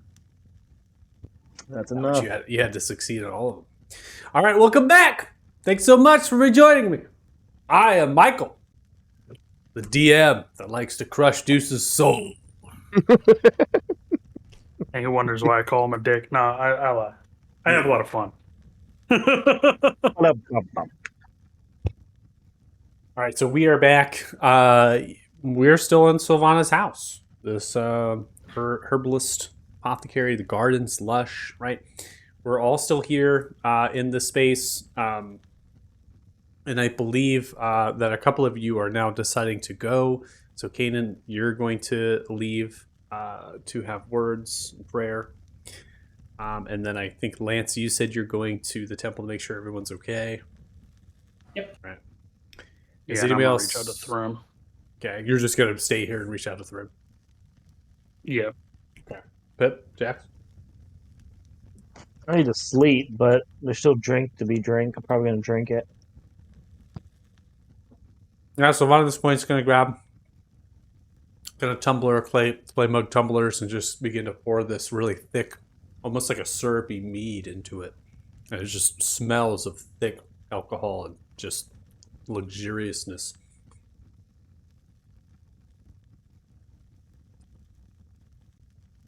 They sit themselves down at the table, seeing the destruction the table has had, as well as the roof, and rain's kind of falling down now inside here. And they just kind of take the cup, hold it up, and they just slowly begin to drink it. So is this not the craziest shit you've ever seen? I've seen some wild things. I have seen horrors, the likes of which your imagination could not fathom. But that was the first time that I have come so close to seeing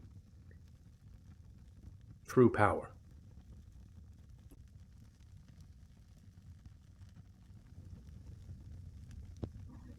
Yeah.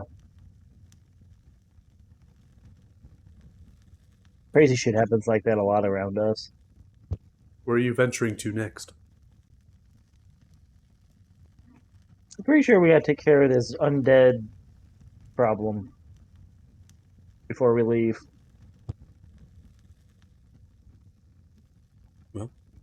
Attack should be any day now. Yeah, hopefully it's enough time to get him back on his feet. I don't know about them, but I can use a good night's rest already, and it's only 1:30. After you fight the Horde, are you going to press for where they originate? Are you going to try I to think so. curtail them? I think we're gonna try to end it once and for all. Tend to what we do. Somehow along the way we're gonna fuck it up, but eventually it happens. You will need what power that your friend and perhaps you hold. Keep you safe. Yeah. I would not We've got allow lucky still. I would not allow or let anyone reach into your souls again. I would be Yeah, very that- careful of resurrection spells. Anything that would bring you back to life. Why is that? What if one of us has already died and was brought back to life? If the soul is returned, guided, in the mere seconds before it fully traverses to the afterlife, then I can see it being successful. But I don't know where this goes. The body is lost. So how long once a person dies do we have to bring them back if one of us was to die? Usually days and resurrection spells, they tend to be quite finicky. I would say that if you are gone more than a day, you might have trouble. It might be completely impossible for you all to be resurrected. Wherever your soul goes might not be recoverable. You know, there was another dude that had another stone. I guess he was a dude. He was made of metal.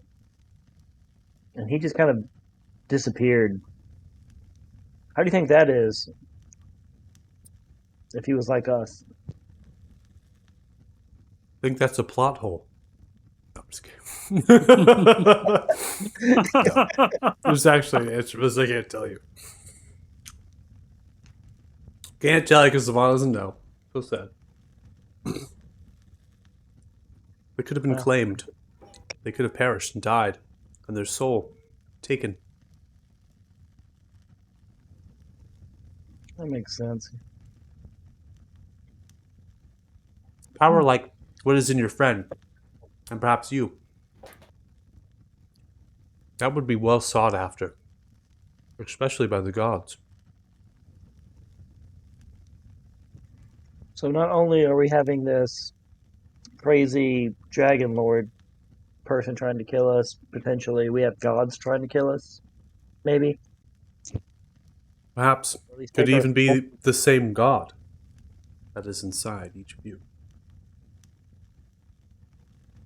So he would just want them back. Maybe. Maybe would we accidentally get some of him in us, her, them? Power of the gods is very much related to their influence on many creations. Not all creations. The lesser deities of the Feywild, they are forsaken to that plane. They are not exalted like their former selves. They long to gain back the power that they lost.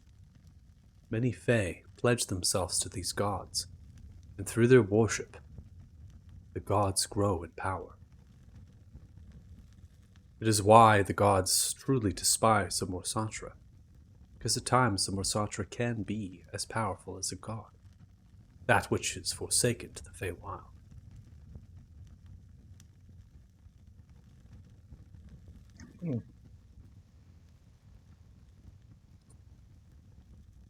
I just know. I just hope whatever happened to my world doesn't happen to their world, because that sucks. I don't know about you, Jax, but having all your friends and family just die or cease to exist, whatever happens, kind of sucks. I wouldn't know. You're the only friends and family that I have. You know, as sad as that sounds, it sounds like it's also somewhat of a good thing. At least you don't know anyone that will cease to exist now, or possibly may cease to exist.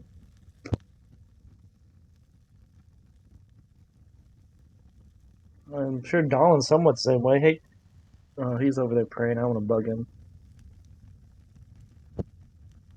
I have Yes, lost all of my friends and family, and I am very much gone from what I knew.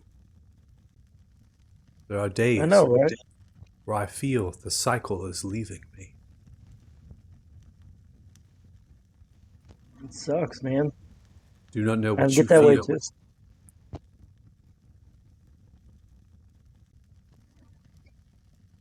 Like you Stare know, at see how I'm in a Go see ahead. I'm in a party now. Just imagine that. Like all my party members, I had a party like this that I consider my family. One person who could have been the love of my life, just gone now. We actually went on adventures. Not as cool as these, mind you. I mean, we did face a dragon once, and like a couple minor evils, nothing near as big, but yeah.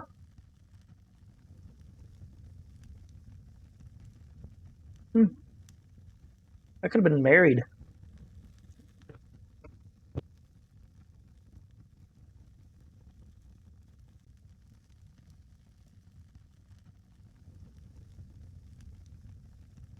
So at this point, we're going to go ahead and kind of make sure we cross over everyone's stories here.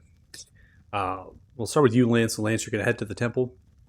Yep. There are guards stationed outside the temple. They're letting people go in and out for kind of prayer, but there has also been some kind of commotion inside of the temple. There's a lot of people that are vocalizing themselves. And inside the temple, you will find Balin as well as the priest Dumbly Goldbelly. They are both going to be inside of the temple. And it seems that Balin has kind of worn, not necessarily like their armor that they had on and stuff, but they have maybe had it repaired in the last few days. They do have some light kind of finesse weaponry on either side, and as well as a quiver for arrows, and a bow kind of leans as they're kind of helping move supplies and stuff. A lot of the people in here are wanting words with the priest Dumbly, and Balin is taking to tend to some of the work that the temple has required, but not done because of Ulissa. Certain things have just been kind of kept as the status quo in that 10 years. Priest Dumbly Goldbelly does not want to see that happen because it is not enough for the people here. And so they're kind of filtering the questions from all these people, this event that has transpired. Priest Dumbly Goldbelly is not one to be fanatic. They're not going to be like, clearly Paylor has come down and told us. No, not evangelistic at all. They're not going to sugarcoat it. They're going to tell the people here that there has been some grim sightings. Cylinders, columns of light spreading itself from the earth here, the world around us. It is the power of gods, perhaps, but I don't know that. Could be the inner workings of Damodar, perhaps. Do know them to have true power as they face the Talthars and the Demarians, far south here, their scourge. They could be enacting some next part of their plan. What we can do here is tend to the town. Make sure there's no one trapped in any of those buildings, any of their homes.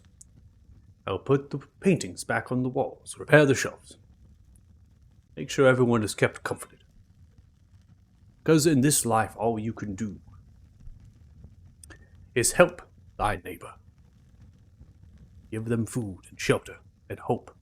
Hope is the cure. Do not fear. Do not fret. It will be soon that the undead are upon us. I have spoken to the first commander, Remar Luna, and there is an attack that will be happening. It will even be this very well night. Our temple bells will ring. They will tell you to seek shelter. I would suggest boarding up your windows, locking your doors, barring them if you have to, grabbing whatever weaponry you can, keeping yourselves safe with candlelight and some warm food in your bellies. This is Balin. Balin, he comes over now, clean, and you can see them for what they are. They are very close to like a pallid elf, but they are more like a cross between like a pallid or a drow. So they're kind of a between there. And the necrosis of the eyes, it seems they've had some sort of curse or corruption to them that they've sustained. They have some food and things they will hand out to you properly. Come on, gather here, gather here. They kind of see you lance through the crowd and begin to wave slightly as if they're pushing through towards you. Commander, good to see you. Oh, dear friend, how has you been? He's been fine. I came to, after everything that happened, check to see if anybody injured getting to the temple and offer services. Anything I could help with? Right. Well, we haven't had it a large overtaking. Few people have come in with some scrapes and such, but nothing of the sort of broken bones or crushing of anything like that. The quake, as large as it was, the buildings on here are very large, and the temple stone stayed strong. I've sent a number of soldiers that came to the temple seeking answers. I sent them and I told them to fetch themselves into any of the neighbors' homes and the houses and to see if there's anybody that would be in need of aid. I'm promptly waiting their return to see if anyone would be in a desperate state. But our errand, our talents making way throughout the town to door. We're better off being here, waiting for them to come to us. Right. Uh, well, I suppose if there's no need for me here, then I should also mention. So we spoke with the Savannah. There were some happenings, but it seems like our party is still dead set on helping out with the undead. Hmm. So Good. you can count on our support for that, of course. Right. Oh, yes, the undead. Listen. Well, the commander, in my absence, they've missed some details. Some things. I would say these undead are being commanded. They aren't just roaming here out of no purpose or intent. There is truly something vile that is telling them here. Now, of what gain, I don't know. Merely sacrificing themselves and the draws as they do. It makes no sense. Absolutely none. But perhaps it is a distraction from the greater whole, to keep us at bay from what is truly happening in the marshes of Valen.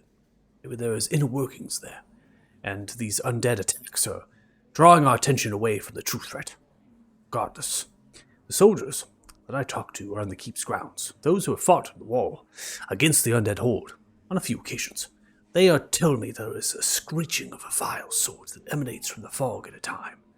It comes out in these echoes as it moves with the fog in a magical sort of way. Magic. That is communicative, perhaps. That is reaching like a the military sounding horn. Precisely. We use horns and drums ourselves.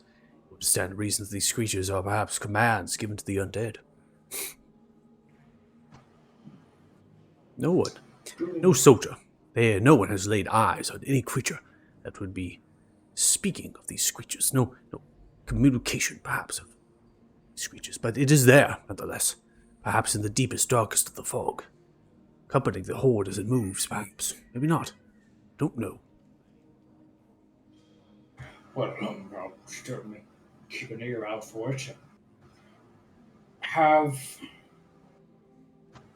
And this, come on, do the undead seem to react differently when it sounds? Do they show any sign of coordination? Do they attempt to climb the walls?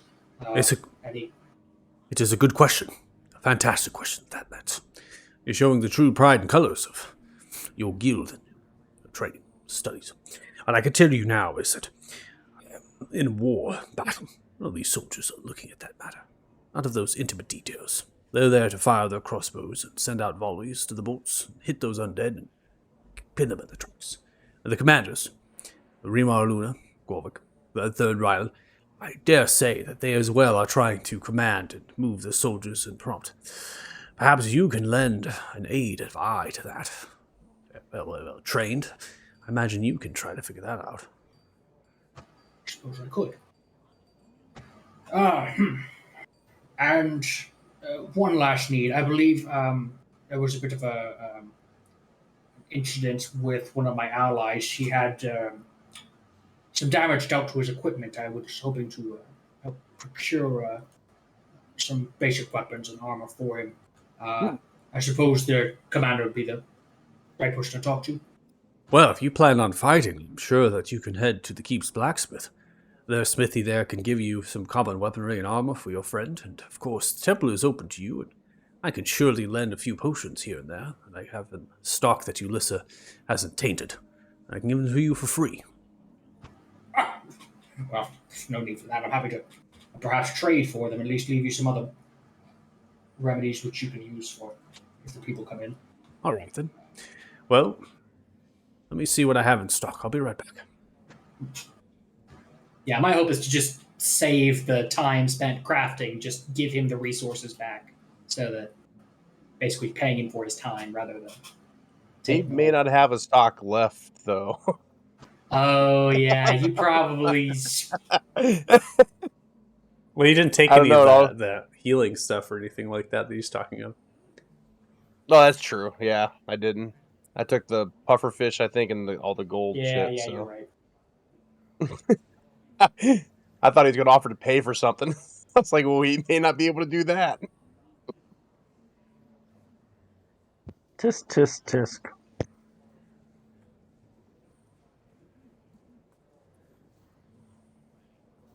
Thieving from a church. Don't know what you're talking about. May have been a church, but while it was occupied, it wasn't necessarily a holy place. There you go. That is true. So did he steal from the church or did he steal from the hag? I would vote the hag, but that's because I don't want to run afoul of the church. See, as they come back I with a just crate don't- that's old and dusted, they're carrying it and they kind of slam it down. Well, seems like these have been picked through. Maybe some of the soldiers got to them underbelly, but it's generally hidden. I brought it out, thinking I could give some aid to some of the people after the quake. Here we have 4 potions of restoration, 3 of greater healing, and 7 regular healing.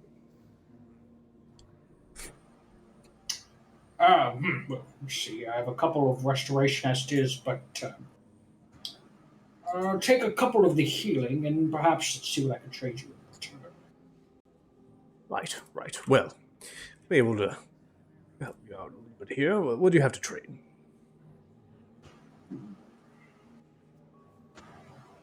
Well, I managed to have a couple of. I'm not much of a spellcaster myself, but I have some components perhaps your cleric inclination could use.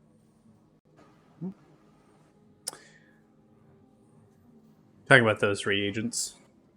Yeah, I have both the case of reagents, but I also have a couple of like odd stuff like gold dusts, gilded acorn, incense. I don't know if those would be of all value to him in terms of spellcasting components. Yeah, so they will take priest summon gold bellies out of incense. Like I said, there's in dire disarray because Yulissa doesn't need, right, when they're using their healing, right, doesn't Yeah. need these Yeah, reagents. yeah. So they're Basically, usually I just want to dump off some of do- those GP value items for him to use as Yeah, casting yeah. components.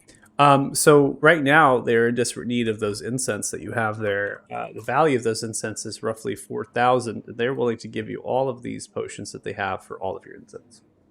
Yeah, I'm happy to make that trade. If he needs it and it helps them, I'm all for it. All right, I'll go ahead and drag those potions into your inventory, and then you can go ahead and just delete those incense. Yep.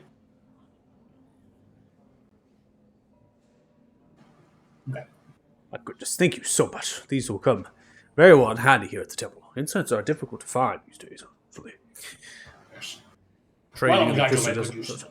Yes, well. Is there anything else I can help you with? No, I believe that's it. Done good service, and I'll swing by the blacksmithy and see what I can do about getting my friend rearmed and equipped. Yes. Sure to pass these around. All right, well, you do that, and of course you could hurry back and help me out if anybody is in need of aid as well. I could use your Yes, talents. Of course. Right, well, thank you. And I'll turn around and leave. Okay. All right, Kanan, where are you going?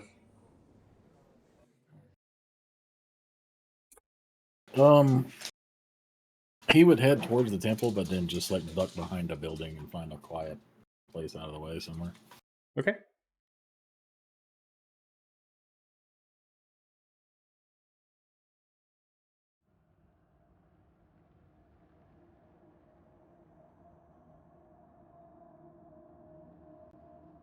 Once he's out of earshot, he'll just sort of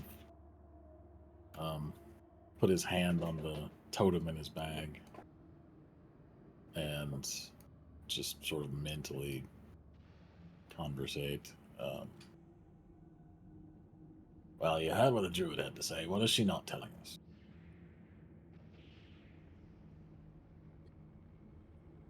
Some of the broken glass in the nearby building that's kind of come out from the quake begins to kind of move, and it does. It almost connects into the ground. As you kneel down, you look at the glass figure face with the almost this figure of Bane. The eyes hollow, shimmers slightly as it forms.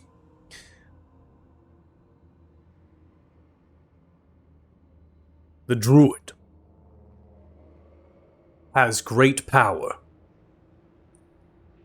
They are creation. Was brought to bring balance. Feywild. They have sustained themselves. Somehow. They should have been brittle and bones and dust. But they are not. There is more to them. They have used this power. Give insight. Not of evil or vile intent.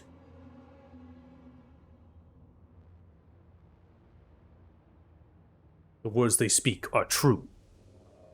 What they hide from you.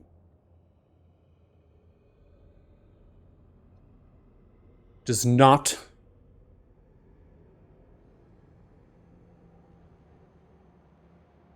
destroy the knowledge they have given you. I have only seen what lies in your friend once.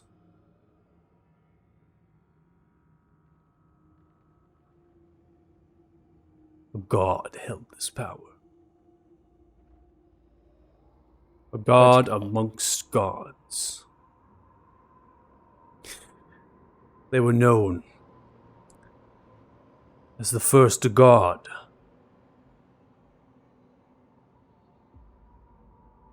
Called themselves by one title. The deity of order.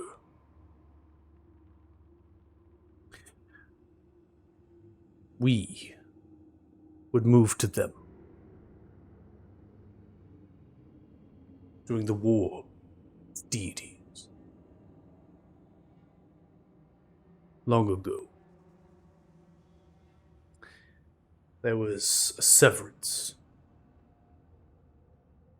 This is how I lay claim to my domain now in the Infernals. We were once all together, us gods. Many of us. The war was beautiful.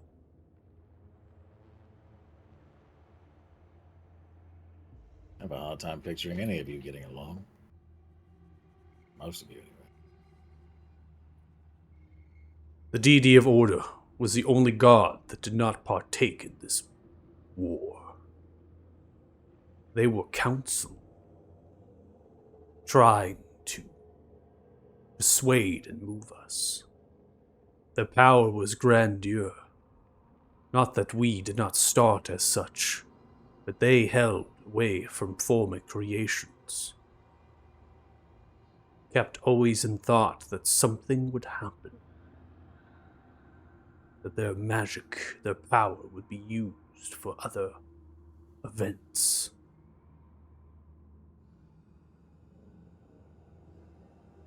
The deity of order has been gone for a long time.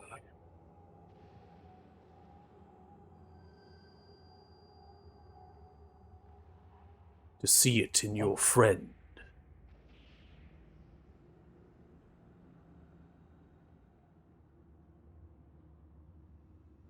What happened to them? Where did they go? Gods don't have a habit of just disappearing. No. Usually. There is a story to tell, my champion. A story.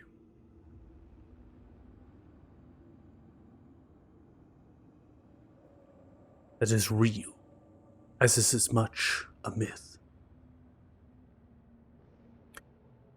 After the severance had concluded, the planes were aligned. The Celestials and the Infernals, and our own domains of existence. Much of our influence on the prime material was removed.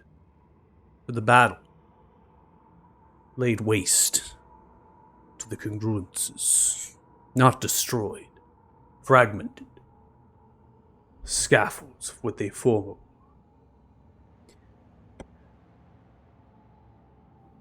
Could not foresee this, nor did I care for my creations.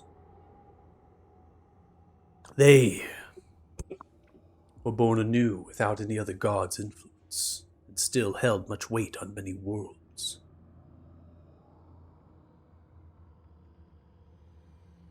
The deity of order went missing as it coincided. The population of more worlds, more than any than you can imagine. I see all. I know all. And I call to you. A coincidence. To the deity of order, it would not be. There is purpose. Why we are connected. Why the seed has mutated. And why I have come to you to give you aid. This is how the deity of order works. Fate.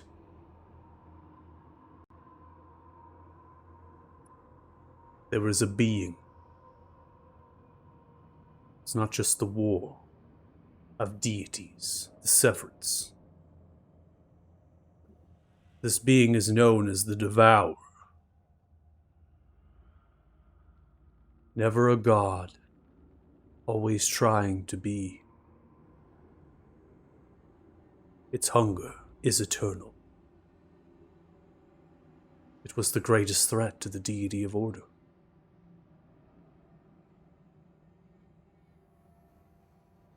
I surmise they are interconnected.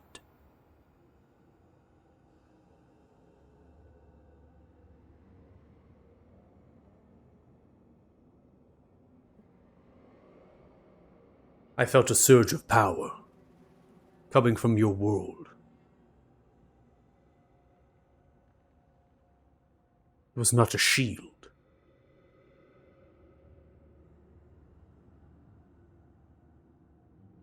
It was something else. It was like corruption that was being remedied, fixed. It did not stop me from reaching my influence.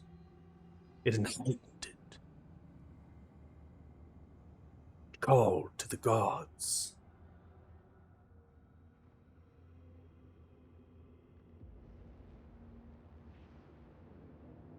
Like a beacon. See. My champion.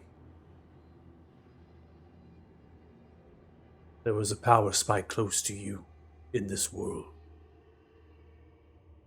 And strange enough, it lurks with what you and your servants have questioned.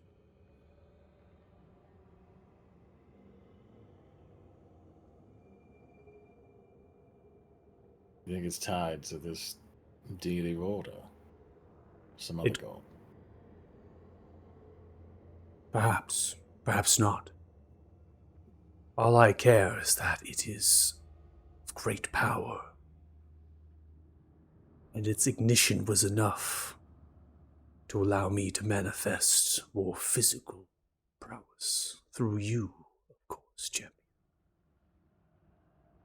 Ignite it, and we are one step closer.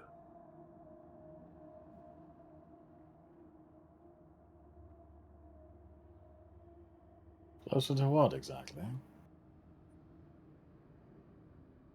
You have your ambitions, and I have mine.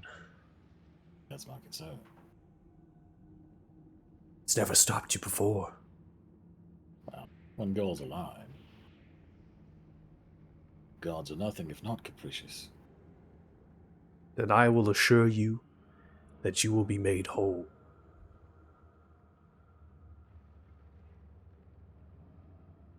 Do you know where this beacon is? It is shrouded in a mist. Some creation of another god, I feel. One that I hate truly.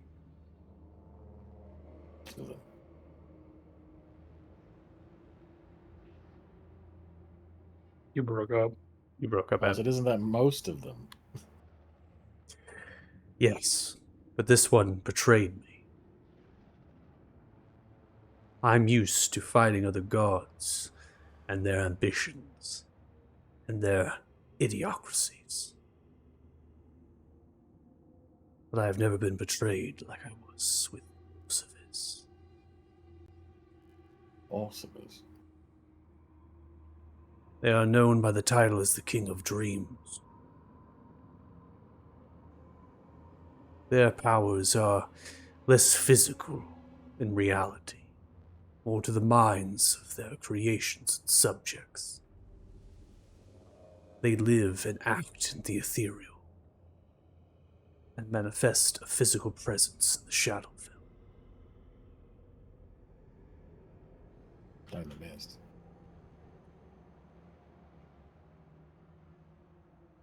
You must be careful, but I can assure you that you are protected.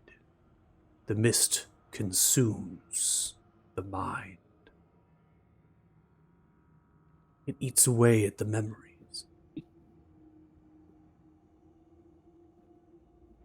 You will have no quarter.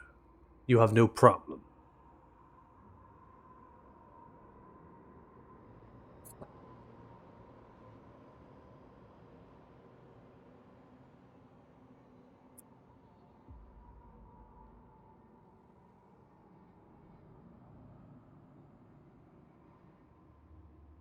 Well, I suppose we shall have to see if we can find it then. Heading that way anyway.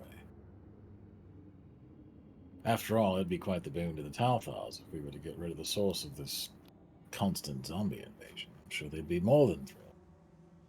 A Yes. reward given.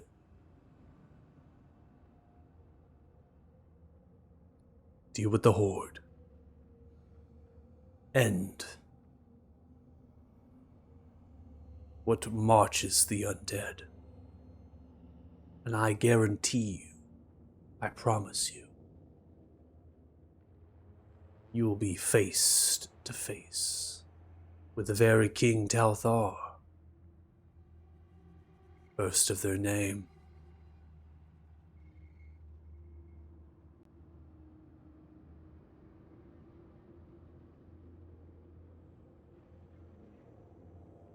Suppose we should get to it then. Sees the grass Wander back. kind of begins to decay around the glass, and the grass just like cracks in multiple fragments. You move away. Wondering what truly your god has for ambitions to ignite something so powerful that it was able to bring them here in higher manifestation.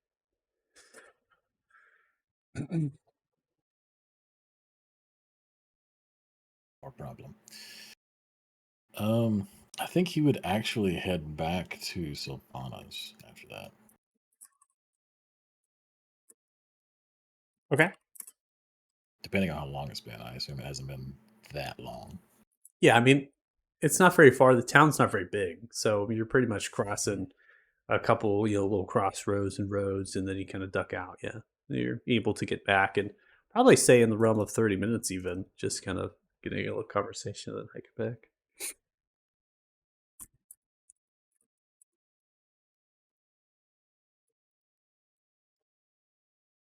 All right.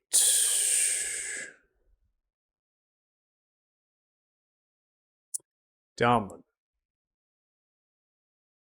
Reaching out. With Rim. Yep. Yeah, I would probably cut myself with the axe just to like make a little blood offering, but yeah. Just bleeding all over Sylvanas' table. Well, more particularly bleeding onto the axe, given that it's, a relic of sorts.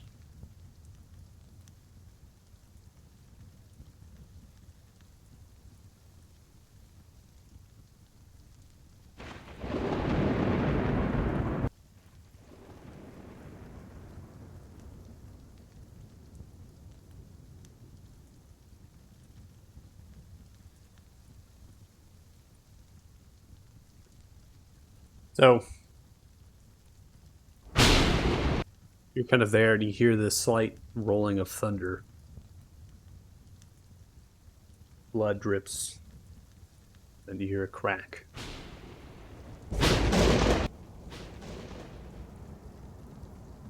multiples they come down.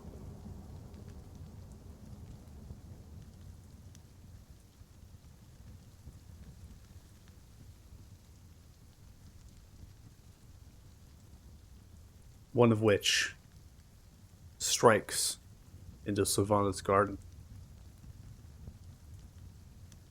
Rip the halfling green tree. You can see a couple pillars of smoke that are died down by the rain that is pouring down. Sylvana makes way to go tend to the garden.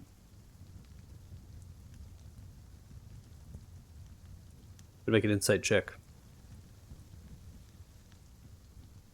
Yeah, I pissed this man off.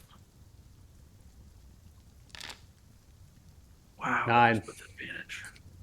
You don't need a lot to know that your god is angry at you. He gave you a weapon of immense power in their culture. It could very well be gone from existence.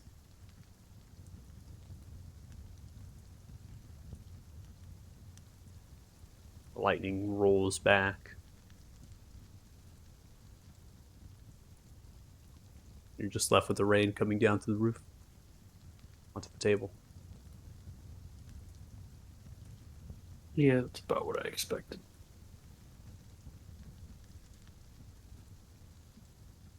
Okay.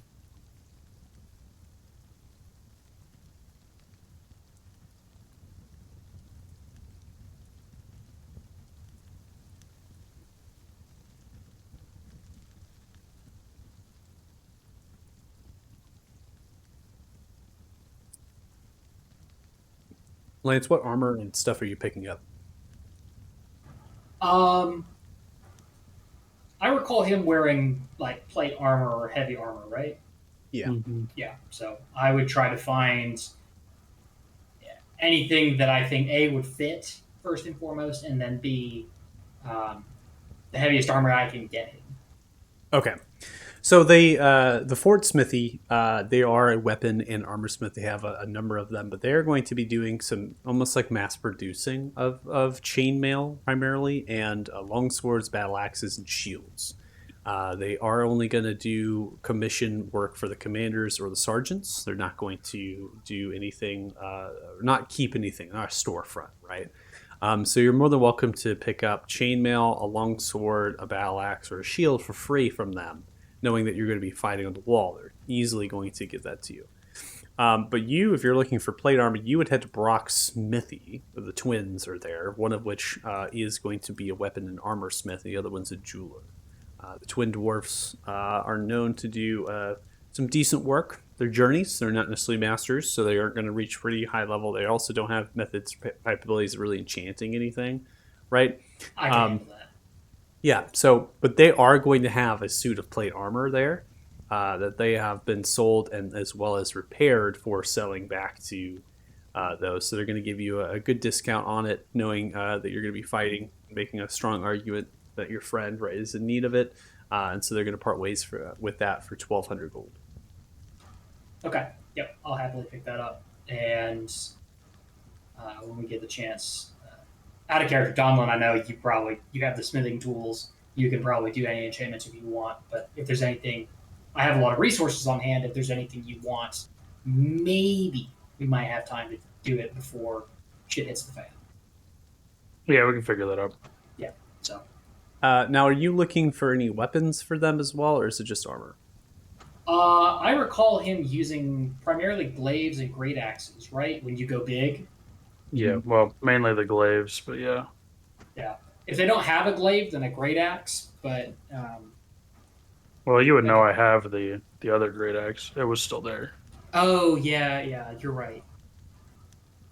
Yeah, in hindsight, if I know he already had weapons, then I won't bother with weapons. Just the plate armor, and I'll deal with getting that set up. I kind of Okay. blanked that the great axe was still there. Yeah, so they definitely have the weapons there. I was only prompting it because the smithy here is actually going to have, not that, right, you can ask about it, and your eye is a bit keen in terms of magical items, but they are going to have a magical item, and upon asking about that, is a battle axe, a giant slayer battle axe. So it does +1 attack and damage rolls, and also does extra 2d6 to giants. I know we're going to be going up against that in the near or distant future, perhaps. But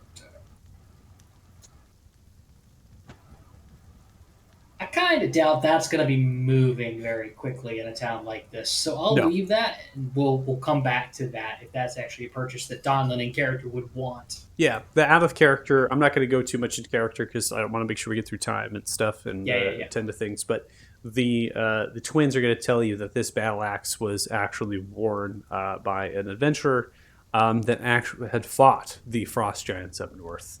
They actually served with the frost guard as a soldier, and then they lost their kind of grouping of people, right? Their squad, right? Their soldier friends, and from there they struck vengeance against the frost giants, and they actually went up there and were killing them. This is their axe. Okay. Well, duly noted that it's there. I will take the plate arm. I will take a bandolier of daggers in case Jax needs some extra throwing daggers.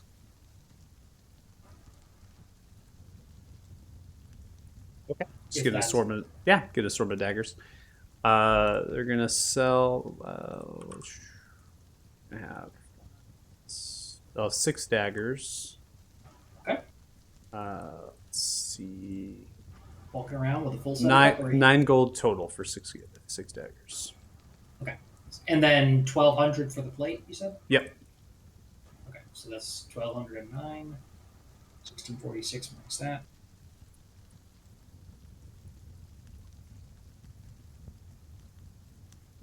$437. Okay. Okay, I deducted the gold. You can just throw the plate on Donlin's character sheet for now, and I'll just narratively give it to him when I can. You want me to do the daggers the same for Jax? Sure. Yeah, I assume that's their intended recipient. So.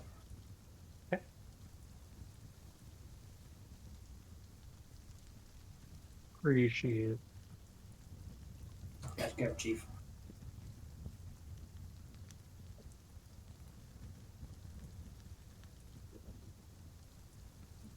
It's a lot of daggers. Yep. My God. Yeah, thanks for picking those up. I'm running with knives! Jax, you already have 5 daggers there. You have 11 daggers now. What are you talking about? Nobody needs to know that. Come on. Man's got daggers everywhere. Got boot knives, you got like up on the thigh knives, you got like Ezio on the wrist Like, knives. You know, the old open the trench coat and just daggers down each side. Yeah. Pretty soon you're gonna have to get an AC bonus just from being covered in daggers. Bro is just wearing improvised scale mail. Pretty much. Yeah. It ain't far off. Call it dagger mail, sir. Yo. Dagger mail. Dagger mail is actually a cool. If you want to do that as a magical discovery, I think it's one of the coolest sounding fucking items. Dead If you're just fucking cool. literally a fucking porcupine, I would say yeah. That'd be so fun. It's just like that's daggers. He just together. fucking grabs them off and just like yoinks. No, That's some it's battle. basically That's some the, battle rager shit. Yeah, I'd say the Battle Rager's Battle like armor, but Rager. you can detach Yeah. the spikes. Just take them I was off. I was thinking more or less like a like you prepare a grapple, you grab them and just hug them like Yeah, Thimbledorf, man. Yeah, Thimbledorf Point, man. Dumbledore, yeah. Yep. Um, Plus point. So, Kanan, you're going to come back here to Sylvanas' house. You're going to see Dom at this point returning with a fresh wound on the hand. Jax and Pip, you're still at the table drinking. Sylvana is still out in the garden tending to the fire of the lightning strike that's just come down. Bloody absurd weather. Yeah, somebody's upset. What? So who's upset? I lost his cup. Oh, Thrym. Thrym did that? Yes. Yeah, he a little upset. Well, I suppose, grand scheme of things, we got bigger problems. I don't know. That's a pretty big problem. I'm pretty sure if you kill all the fire giants, he'll forgive you. True. Or if you kill a dragon. All that. No, well, I'm not discounting that at all. I think more immediately and probably get back in his good graces with, the whole honorable fighting stuff. we probably need to find you some armor and some gear so we can go fight some zombies, right? Maybe that'll make you feel a little better. Yeah, I don't even care about that anymore. So you're done fighting. No, I didn't say that. I just don't care about zombies anymore. It's not about the zombies. It's more about the fighting. Yeah, but it has to be an honorable fight. How honorable is it to kill zombies? The thing that's summoning the zombies or controlling them has to be an honorable fight. There's something controlling the zombies? They have to come from somewhere. Zombies don't just appear. I suspect I know where, actually. Oh, whoa, Donlin, there we go. Come on. Kanan Actually- has a secret to tell us. It's not so much a secret, I just simply learned it. Is Lance back? Am I back? Yes, I am. Yes. Huzzah! So I don't want to have to tell the story twice. I wear presents. I appreciate So- you picking up my armor. Hey, oh, I got a couple other things for you here. By the way, while I was at the smithy, they had excellent looking axe. Craftsmanship on it was excellent. Had a giant slaying invocation on it in case you were interested. I didn't pick it up right away in case you wanted to save the money. Single tear, like coming. Yeah. It's like, it's just like, he has no words. He's just quiet for once. Just like angels singing in the background or something. It's a sigh. Well, I decided to spend some time in communion in order to try and suss out everything we just saw.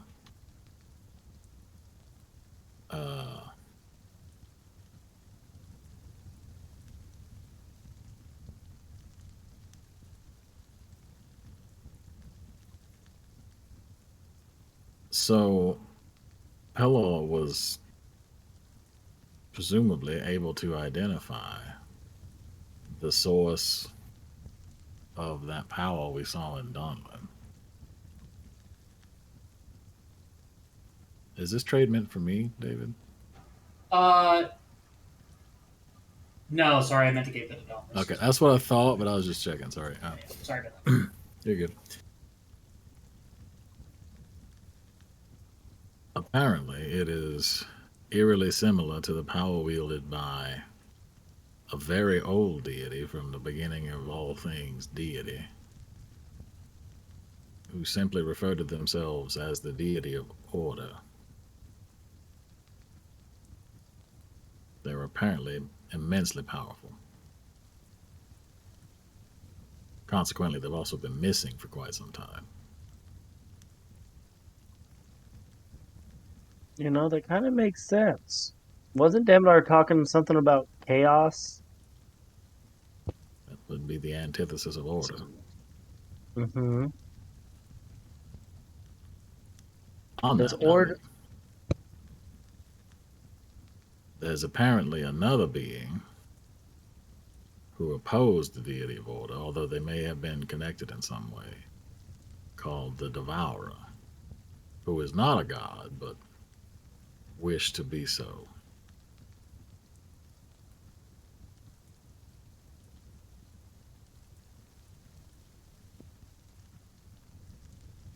Not entirely sure how that's related at this moment in time, other than there's another player on the field. Is there, you know, all of religion, is there a god of chaos? Or would this be what a god of chaos would be? That's kind of based on the fact that he said it was in opposition to the deity of order, and then they may be somehow connected. If I had to guess, I'd say that would be the domain of the Devourer. And if Damodar is trying to bring chaos, or whatever he was trying to do with chaos, do you think he's in leagues with that thing? Perhaps. Couldn't say for sure.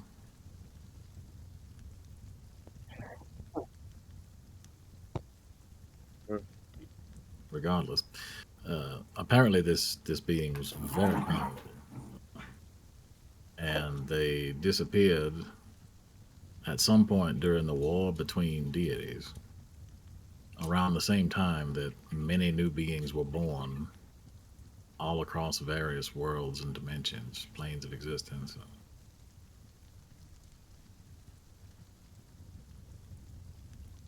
So he has a god of order type thing in him, which we can probably mean we all have that. That would be my guess. If I were to take the pieces of breadcrumbs that I was handed, if it was one deity who disappeared at the same time many creations were created, then logic would follow that there are many creations walking around carrying a piece of him. Them, it, they.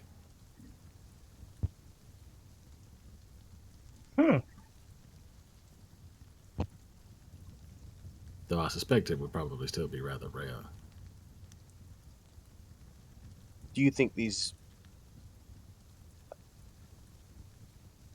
Man, I just had a big brain moment here. These pieces of the God of Order that may be within us, are they maybe what makes us the chosen ones? That is a common term for such a thing, yeah. But, deities tend to either create avatars, which is usually more a direct form of creation, or they choose those who will wield their power. Or in this case, maybe those who will advance their goals. Perhaps. I do know that whatever we just did, in addition to the weird time implications, activated some very powerful objects all over the area, possibly the world, I don't even know. At least temporarily. It seems like these objects attract the attention of deities, perhaps even empower them on this plane where they're normally not particularly powerful. I believe that activating these may aid us in our endeavors, or at least give us more answers. One of them so happens to be in the marshes. Lance, didn't you mention a pillar of light or something? Yes, during the whole event, there was pillars of light, and if you looked at the surrounding weather, the wind patterns, the clouds were not moving in the same direction. It's like either it was manipulating the weather or manipulating time and the flow. Yeah. If I had to guess, I'd say that whatever this object is probably at the bottom of that pillar of light. Okay, well, I was over, like, hanging directly over the swamps, so seems like we'll have to head that way anyway. Sorry, Adam, you froze. You, did I? He looked you very froze, serious and you were like, weird. it was like bugged out. Like it was so good. I'm sorry. Yeah, I must be having weird bandwidth issues. It's not doing anything on my end. Everything seems fine. Yeah, your download just weird. kind of lags every so often. It seems like. Yeah. Oh, good. Sorry to be rude. No, you're good. On that, I suspect I know who's responsible for these zombies, because the area in which this object is located is apparently under the control of another deity by the name of Osiris, who typically resides in the Shadowfell, which is where we suspected the congruence was going and why there was mists and zombies and things coming out of it. So if we are to go into the marsh and attempt this plan of action, we are probably inciting the anger of Osiris, whatever that may mean.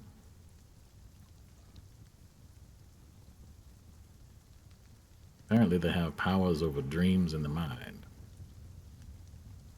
So don't go to sleep in the marsh. Gotcha. Well, Well, we that will would, be protected from, at least from the mist. I was going to say that would also make sense with the mist, obviously. So, well, I don't know if there's any reason to delay any further. If we wait here, we're going to be waiting for an attack. Do we go out there and Lance go in the direction that you saw now that Donlin has some gear? Or do we need some more time? Well, it's fairly late in the day, and I suspect they may get attacked tonight. I would imagine we should probably wait at least the night and see what happens. Fair enough. And strike out in the morning. Lance, do you think you could navigate your way to that light? After it's gone, that is? I probably could. I suppose whenever we're done with this impending invasion, we could know roughly where it was from her house. If I navigate from there, shouldn't be a problem. That might give us a direction ahead. She also did, of course, tell us to seek out these tree worshippers. Well, given where we are, I suppose that's not specific enough. A druid tree worshippers. So,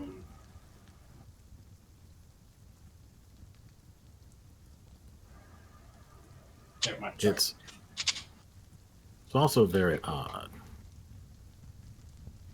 Sylvana is connected to the Fey realm, or was, but no longer.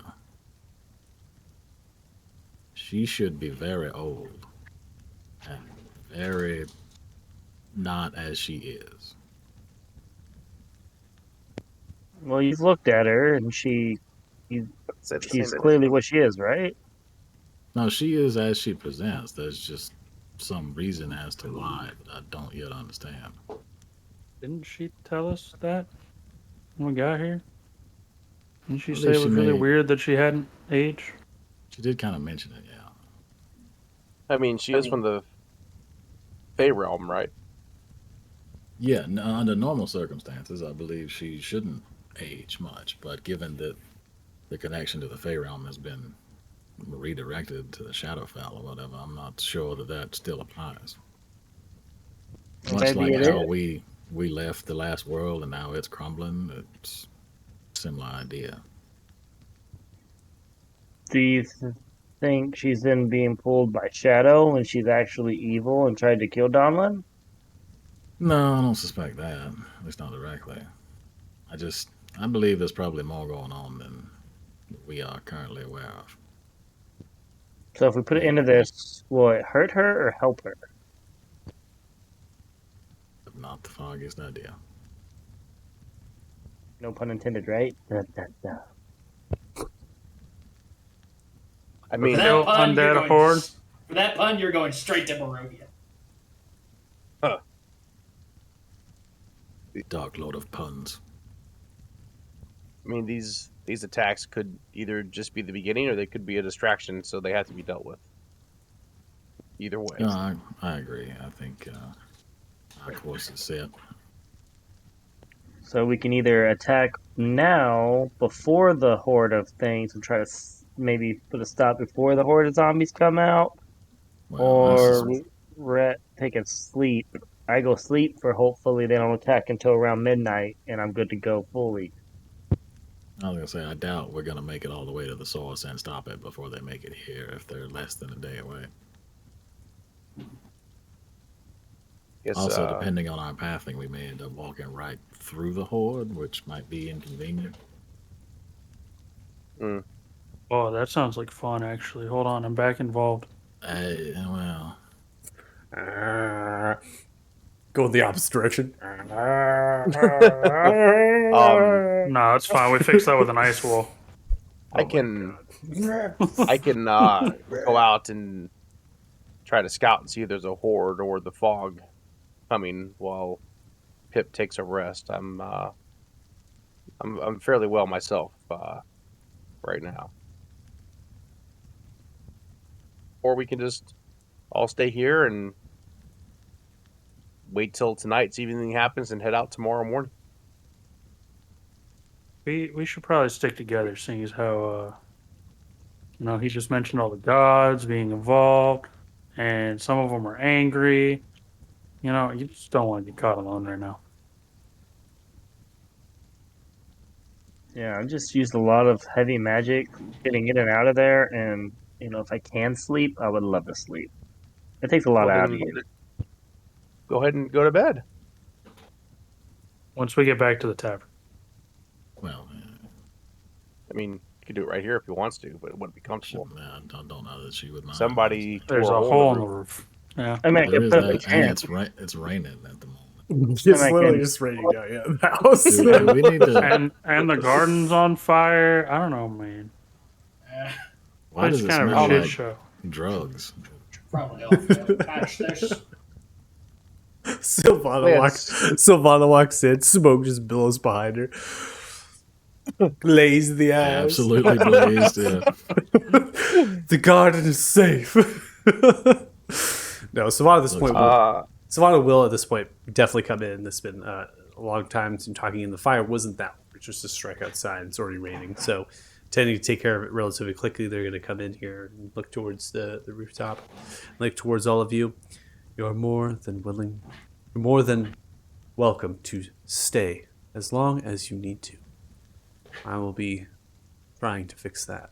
Do you need a hand with that? No, I'll be quite fine. You like some company while you deal with that? Honestly, no. Oh, okay. Well, we'll get the hell out of here then. Good luck with your roof. Sorry about the garden, and hopefully don't die when all the zombies come. I don't mean any ill pleasantries to all of you. Of course not. We've just overstayed our welcome. That was a we pretty good kinda halfling green, though, wasn't it? Blew up a house. We kind of blew up ourselves. I was asleep. None of what you have done has affected me.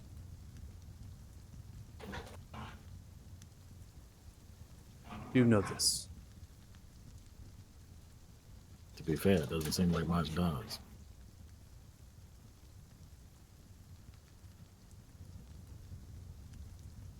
My heart, And on that note, my soul has been hardened with stone. Your friend and who they are and what power they hold reminded me much of my former life. And this house, its destruction, even as small as this hole in the roof is. It is not my home. It is the home of someone I care deeply for. Seeing it in even a little bit of disrepair saddens me. Condolences on that regard. I feel that. Yeah, we'll get out of here. You did mention as we're leaving, the mother of the boy had left something. We don't necessarily need any type of reward, but I must confess I was rather curious as to what she left, or Yes, what she would please choose to leave. begin to make way for the nearby shelf on the southwest side of you, going up the steps, reach into a small music box size chest. They open it, wrapped in a few dried leaves. They pull out a silverish necklace, a silver pendant, and inside lies a very strange and odd black gemstone. They take it and they lay it out in front of you on the table. I don't know what value the stone has, but to Merlin, it meant a lot. and I'm Any of assuming us have it a black gemstone? looks similar to the ones that we. Not all at once. Come on, Yeah, come on, class, raise your hand. If you press H, you can actually raise your hand. It's true. Just prepare If for you're a using the giant measuring hit. tool, you Just can prepare press for spacebar. Just prepare for a giant fucking hand in chat. It is massive. Is it really? Yeah, it's fucking Oh my massive. Oh, that's awesome. Yeah, it's supposed to get Oh, my. that's awesome. I get a copy of it, so it's to get my attention. Is what it's for. So. Hey, you guys. I used to have Wow. it that you hit it and it would make it would make a bell sound. It would go ding ding. Yeah, I remember that. And so yeah, people would just fucking. I remember the bell. People would just fucking hit that thing for days, man. Losing it. Oh man. Let's do it. It's very similar to everything all the ones that we have. It is a crude. black. It is a crude, egg-shaped black, very pitch black with kind of a white edge at its chisel. It's like it's been broken off of a larger piece, placed inside of the pendant very loosely in the mantle. Yeah, it is strangely familiar. It is a presence about it that strikes strong resemblance to what has been found before, albeit a different color. That looks like my white one. Sort of. We don't have a black one though, right? Didn't they say something about a dragon? Yeah, the possible black dragon, but It is not none of us. possible. It is real.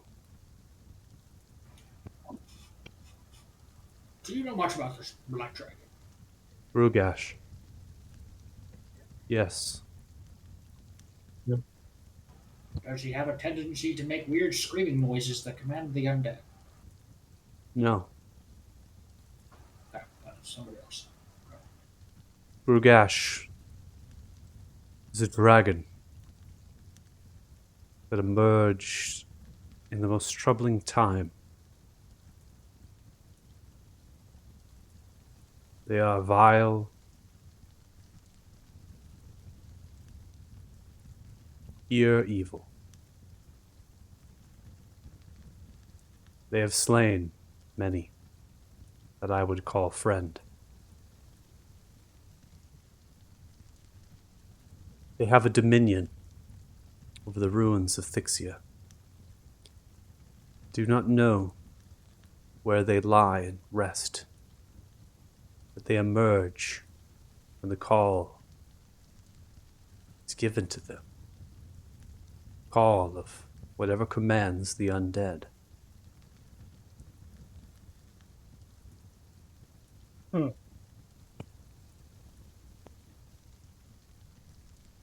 Someone can control undead and a dragon.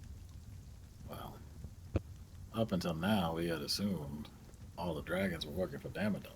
Working assumption is that the undead are working for Osiris.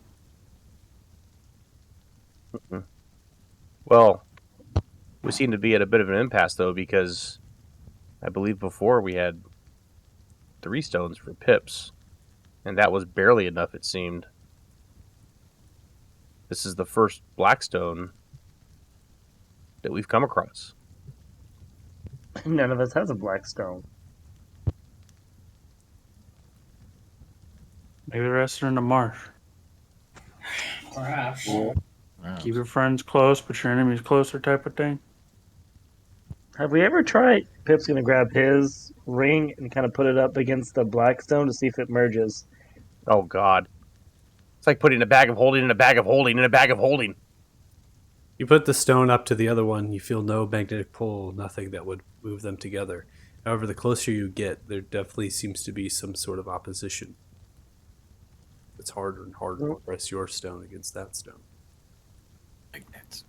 Okay, it's nope, kind of like a magnet. Not Similar, sure. doesn't fit. So Oh, yeah, yeah, we we gotta get this stone. We did it again. Go ahead, Wow. Deuce. I was asking who should get the stone. Well, we all have one now. Well, I suppose I'll hold on to it for the time being. I mean, sure. Can always shuffle them around later if need be to find more. Can we shuffle them around? I don't know. I mean, I gave him Pip gave my you the silver one. one.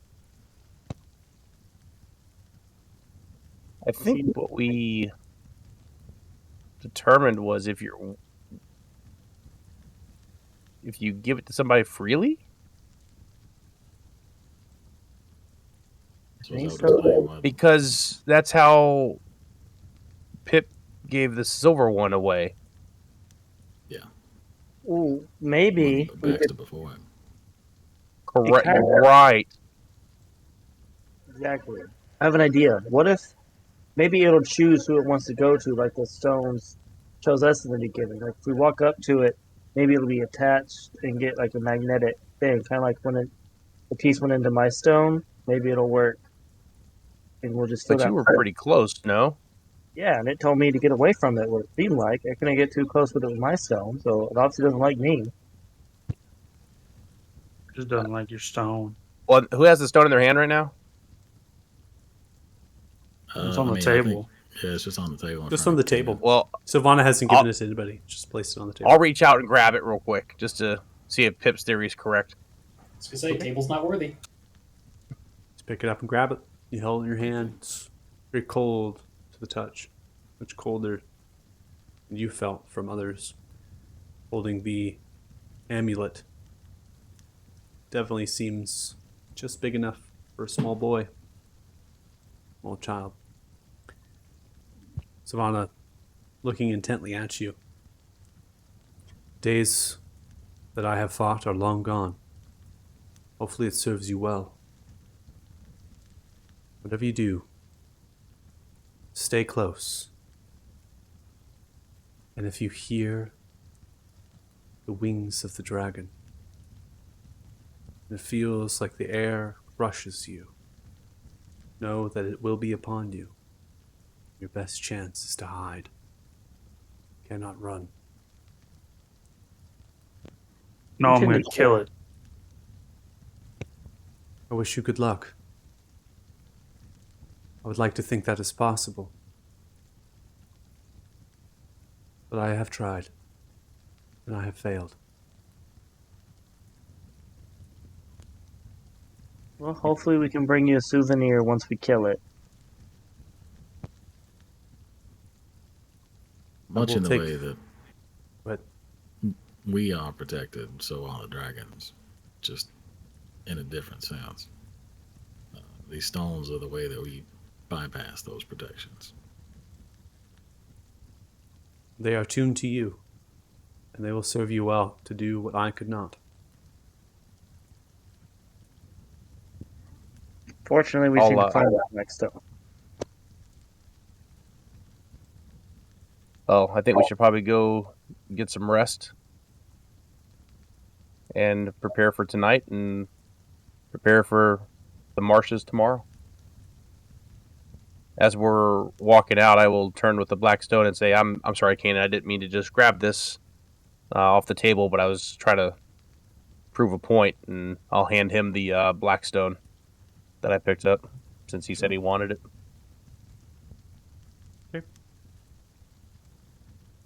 Sylvana, as you all get yourselves together and begin to pull away, Sylvana will look towards you all. Before you leave, my stores will be open to you.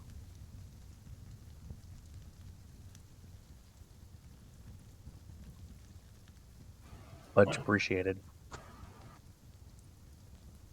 I'll come back in the morning then. You see as they depart through the double doors, headed out into the garden, most likely to pick up supplies before proceeding to the roof. I'll after I hand the stone to Kane, I'll look at Lance and Lance, you seem to have a gift for making things better. Do you have the right items and time to improve my tattooing needles to make them a little better for me, so that I have an idea for a tattoo to help us with our communication? But I fear I need some better needles to help. Well, let's see here.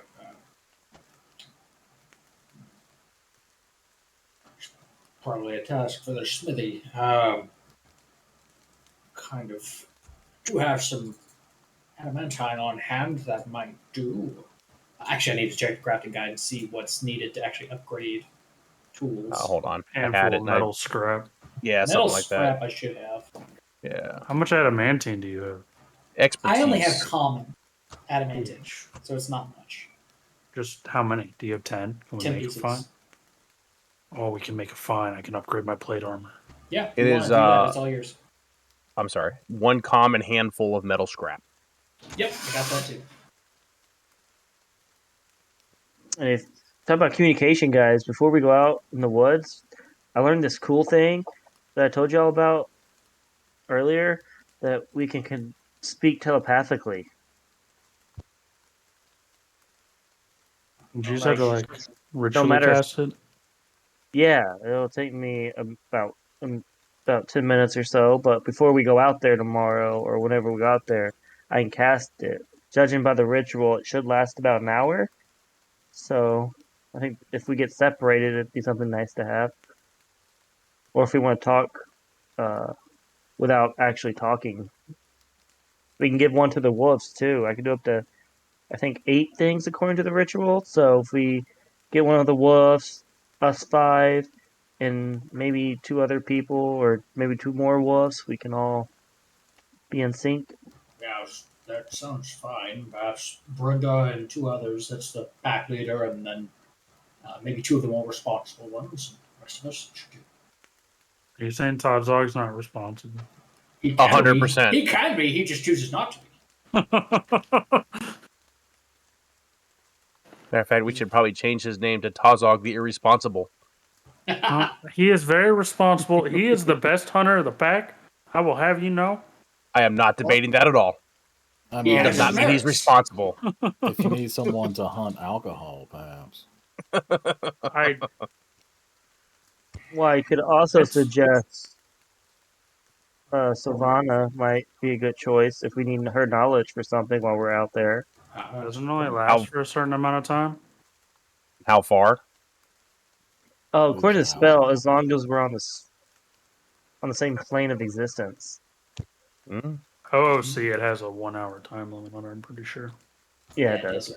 Yeah, it's something. So I have a Saturday afternoon group. They tend to Faith talked to me, and he was like, I'm always going to cast this every time I have opportunity. So I only bring it up if there's not an opportunity and that it's not available because there was no opportunity to cast it, which rarely comes about with them. They tend to take definitely breaks and little pauses every so often to talk about things and stuff. And so while that's happening, I've already worked an arrangement that they're always casting it. If that becomes to this party, that's totally fine. So if you're tending to be like that, but you're a little bit, I would say, just you like to have your space. I think everyone. So you might have to actively be maintaining it, Pip, unless you can rein everybody in. Yeah. I think I'm gonna. We'll see how the first few go with it. Like I'll try to actively remember to activate it and be in character for the first few times to see how the party and everyone responds. Gotcha.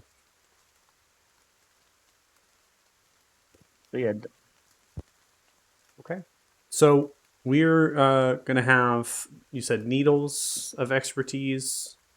Please. Well, let me ask.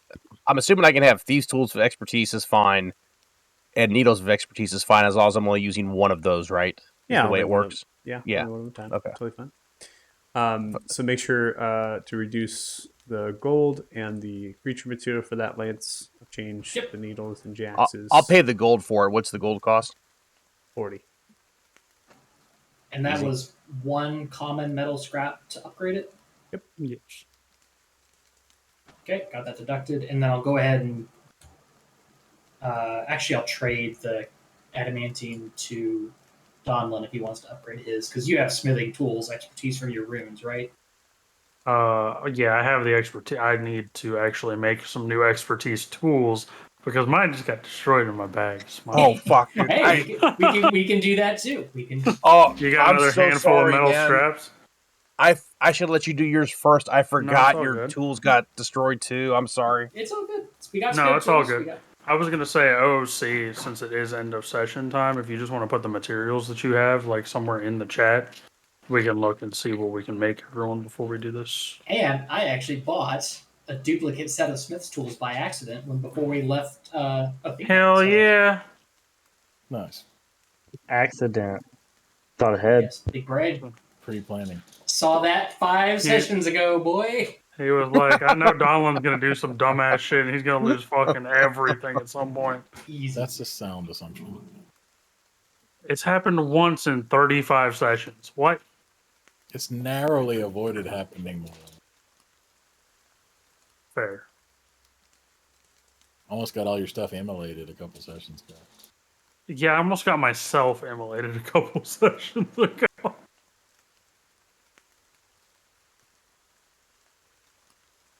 Fucking hag. Good old hag. I almost got you. I almost gotcha. Who's gonna die to this dragon though? I feel like in all the groups, Deuce is probably the one that has the target in him in every single group. Or target on him, rather, in every single group. No, it's fine. I think that's what you need to upgrade the Smith's tools, right? Yeah, one handful, yeah. Yeah, cool. And it looks like he actually already gave me that, so I can just delete those. Oh, cool. And then remove the gold pieces. Your animating plate is in your inventory as well. Sweet. Huzzah.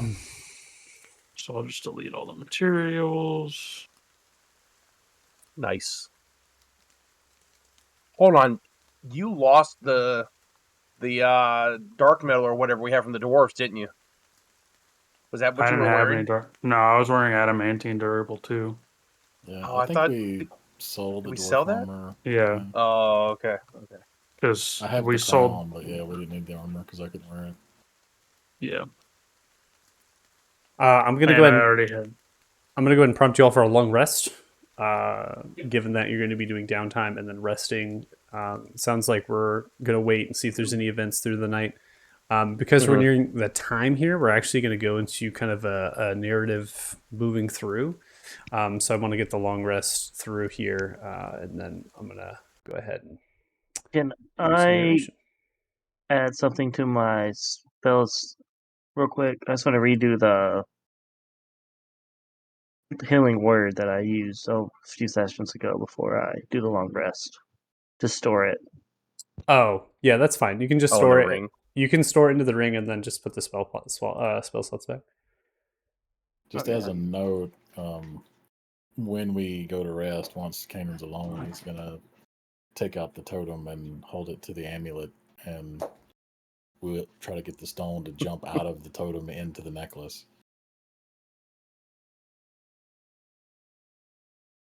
Okay. You dirty, dirty, Sneaky shameful. Clumsy hobbitses. He did it to himself. Yeah, we can definitely narrate that too. So, Kanan, you're going to find some spot during this period before we are awakened in the rooms of. Are we in the keep or the tavern? I think we're the tavern. Tavern. Yeah, Tavern. we're at the tavern. You're going to pull it out from the totem to the amulet. See as they begin to liquefy, pulling towards themselves in the space between of where you're holding. Takes no effort. These stones turn to liquid and it has this blackness of its color and almost sucks the light around it. And then it begins to grow into a square pyramid shape. Flutters down, place it on as it comes to the palm of your hand. And you kind of think about how you're going to get it back in, right? Secret, hiding it, where it's going to be. And as you think about that, it shrinks down to as small as you desire. Yeah. So yeah, he will just try to put it back in the amulet just like it was. You place it small, dainty into the amulet. And you hold it. Okay. You can speak to the dragon too. Seems like a bad idea. Only good She things just happen. tell us Ev- that she couldn't even kill it, and she was just literally able to suck my soul out of my body. Like, fuck that. Everybody at the party's like, no, don't talk to the dragon. Pitt's like, let's do it. Fucking send it. Hey, for the record, no one can hurt the dragon until that thing gets a little bit stronger. But still, Man, put a stamp on that bitch and mail it. just ends up getting all of them Oh and just my starts God, summoning man. every dragon into them. Okay, number one new party rule: Pip gets no more stones. All right, he has what he has. He already used it. It's done. If I find out that Kanan has the Blackstone, I'm gonna want that silver one back. I'm just saying. God, I knew it. I knew it. I was even going to offer you the Blackstone since you already had one that you used. I was like, that's probably the worst idea I could ever have. Yeah, you don't give them 2 dragons back to back. Yeah, we saw how that worked out for the last one. I don't even think I used the stone correctly.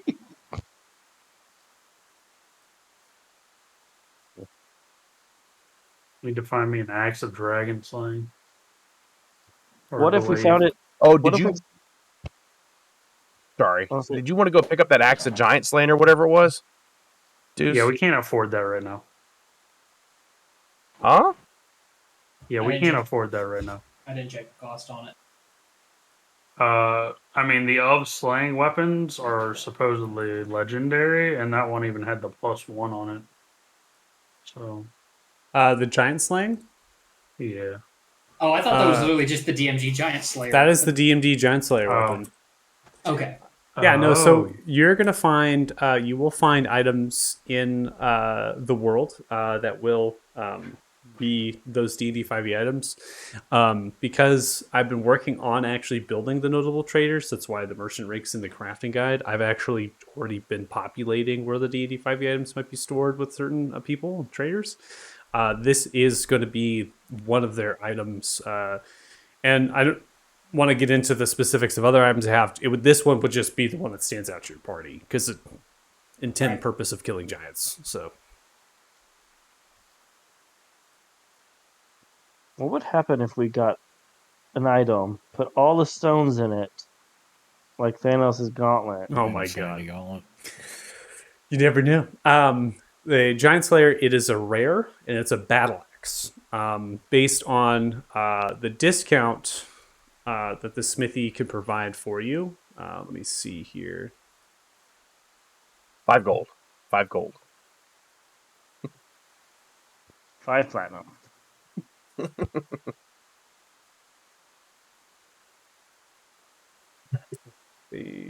Yeah. Oh man, this is where I always gotta look at the values of this stuff. Got my handy chart.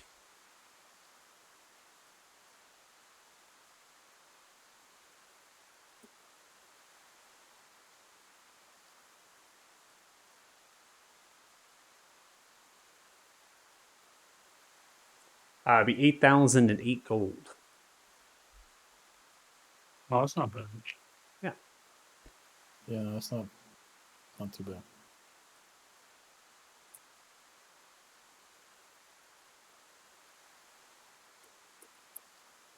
You want to do some? I personally have no problem with it, given your whole thing is to kill the fire giants. Seems Yeah, but fitting. by the time we go kill the fire giants, I'm gonna have something way better than that. Is the issue? Oh, I mean, if you don't want it, don't take it. I'm just saying, I have no. If you want to use party gold for it, I got no issues. Pretty sure you're the only one that could use it too. Yeah, because it's martial. Well, Lance, you can use martial weapons, right? Though I don't think you want to get in melee, but Yeah, I could. I mean, at this point, I've dedicated some of my subclass features to using the ranged options, but I mean, I'm no less effective in melee.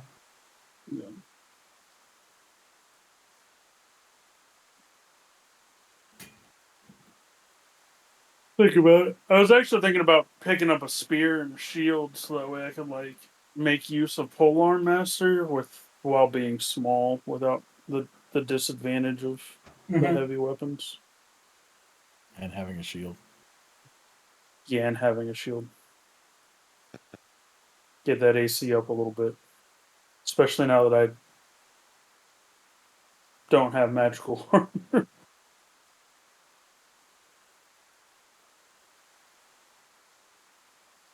I feel it's gonna suck for you now. These next coming up fights here.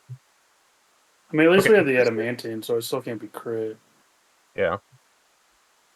Are you immune to being swallowed? What the fuck's gonna eat me? Dragon.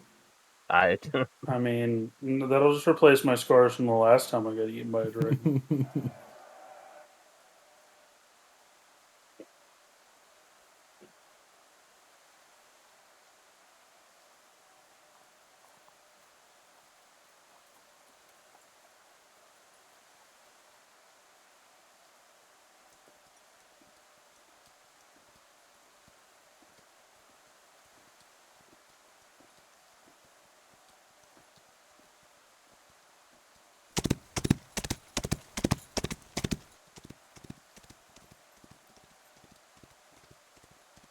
Wolf got away. that was a horse, wasn't it? I heard it. You heard it too? Okay. I'm still there. I turned it down. It's like, man, I hear some galloping. What the hell? I cannot wait to get. I'm probably gonna get Fine Greater Steed. It's gonna be dope. What is it with bards and find greater steed, man? It's just Because- a badass spell for bars. I mean, it's super cool. I'm not getting me wrong, but yeah, I they get all a have whole that. nother creature that I can use to attack or fly on or whatever. Yeah, that has like a 13 AC and we'll get like 2 shot. And I'm probably gonna might get summon Elemental as well. So creature. I almost feel like you should have been a ranger with all these animals and Get Shit, get you two, want- Monster Ranger. get 2 summon spells and see what the DM does to you. I can't wait. It's just, you thought Donlin had it bad. This character doesn't even have as bad as my other character, so like. Granted, my other character is more of an asshole than Donlin and like specifically torments every person we go up against. Yeah, if I have that, then I'll have an Elemental, a Steed, a World Eater. Like, it's pretty A dope. wolf? You just gonna casually wolf? forget your wolf? Well, I didn't summon him, but yes, I'll have a wolf. I'll yeet you just like I yeeted the hag. Be Okay. nice to these wolves. As we enter session, you all have accomplished a long rest. You're at the tavern in your upper rooms. You are having some tension in the tavern. People are astir. Jax, you've headed out, trying to do some investigation, some scouting. Some of the patrols you're actually going to connect with on the road as they're kind of reaching up. They're going to hail you. Immediately hail you, kind of ride you down. Where are you going? Back to the town. The undead are upon us. They'll be here tonight. As they pull their horses, they kind of begin to ride past you to try to give their information, their scouting, to the commander. Then you're headed into the keep. You see and observe, and so as well as who wish to, right? Lancer at the temple. There's a stir right at the temple as well, right? So people are getting themselves ready. Priest Emily Goldbelly's laying out bedrolls and cots and other medicinal supplies. Balin is there and wants to actually aid and fight. Priest Emily Goldbelly is saying it's too soon. You've been through an ordeal. And to go and fight now, when only recovered less than 4 days, might be placing you back in a situation you don't want to be in. Right? So Priest Emily Goldbelly is looking at this and going, we don't really know what happened to you and how you got here, but you're showing signs that there is darkness, corruption to you. These undead have been turned. You could very well be from the same place these undead come from. Put yourself into that. You might not want to do that. Valen's going to be helping Priest Emily Goldbelly at the temple, treating people and aiding as best as they can. After all, they are a ranger, so they have abilities to heal as well as to treat medicinally. People around, you can see awakening, the lights, lanterns, the candle lights, right? They're all kind of coming alive, and from there, the shutters of the windows are closing. Those who have shutters, those are now boarding some stuff up. You hear the shiftings of furnishings happening inside as people are getting ready for what is about to transpire. There's also a number of soldiers as well as guard from other places that are gathering themselves in the main thoroughwares.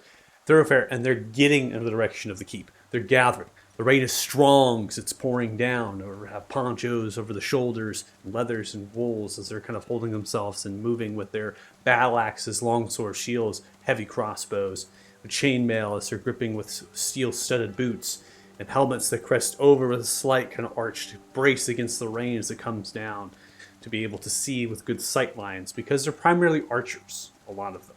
Right?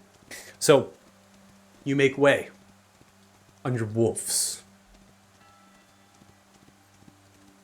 Or you call to them as you make way to the north side, the north gate, knowing they're in the small wood, right? Is where we had them before. Okay? Yeah. Call to them. They come to you quickly. They've already sensed the undead. They've smelled them. The fog already pulls itself into the small wood. By the time the bells and the horns ring, the wolves are already waiting for you at the edge of the wood, eager to come to your help. The guard hold the gate for you to get your wolves and to ride in. And from there, they begin to signal, waving their hands with torchlight and braziers lit to others down the way of the wall. They then begin to shut the gates and to bar them. A squad of soldiers down there throw a large beam into the door to close it. They're doing the same thing with the other gates, east and south. They will also do the one to the west, which braces that keep and its grounds to the rest of the town. The inner wall. You then ride quickly. I actually could not find a wolf riding sound, so you have a horse with hoofs. You want. It's as close as I can get. And upon that, there are soldiers that are gathering themselves on horses or carts as they're loading supplies. They're heading for various places with the sergeants yelling orders, or getting on those horses and wagons and riding themselves. There is no first, second, third commander here in the distance. The keep is already locked down. Guard are in there, but not a lot. With an undead attack, and to keep this small, their goal is to protect the people. They cannot let the undead filter through. And so they will use the keep and use the inner wall to try to do more damage if they fail on the western wall, right? Whole purpose is to defend as best and as fast as best as they can without, I would say, casualties. Then to fall back to the keep, man it, and then man the interior wall with its larger towers. They breach that. There's no hope. They're in the town. Can't stop them with that.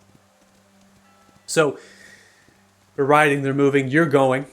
You see the banners of the squads that are holding their sergeants. They hold the banners. They begin to push them down into braziers with baskets lit with their poles on this roughly 12 to 15 foot wall with a slight crenelle on one side. There are ladders that work themselves up to the wall. It's in dire need of repair. And as I had said, they're building the wall. They're trying to. And they're moving that on the north and south sides, right? To get to this western side, but they just can't. It's constantly attacked. So they can't just have it repaired at the same time it's being attacked. And so you see them all lining up in the various places, getting crossbows pulled back, getting cases of bolts and crates put down onto the wall for resupplies, mangonels, large catapults with huge carts full of stone and rock to be loaded. Soldiers stand at the ready to pull them back into fires. They're priming them, getting pulled back by rope and wench. And then you lock eyes with the first commander, Remar and Luna, the center point of the wall, giving directions to the nearby sergeants and squads as they're working up the wall. Another commander on horseback rides in the north, another one on the wall to the south, as they separate themselves, equal measure, with horns equipped to call to aid. Clan Gilgal deserters, dwarfs, yellowish capes, 3 coin symbols of battle axes and shields. They stand at the ready, in tree and tents that cling themselves in the rain, not too far off the wall. They're skirmishers, called to aid, to come in defense. If gaps are made, if the wall is breached, they're the ones who are going to form the phalanx and allow the archers to fall back. But they're going to clear as much space and room as possible until they're needed, because they don't know where they need to be along the wall. So, You ride.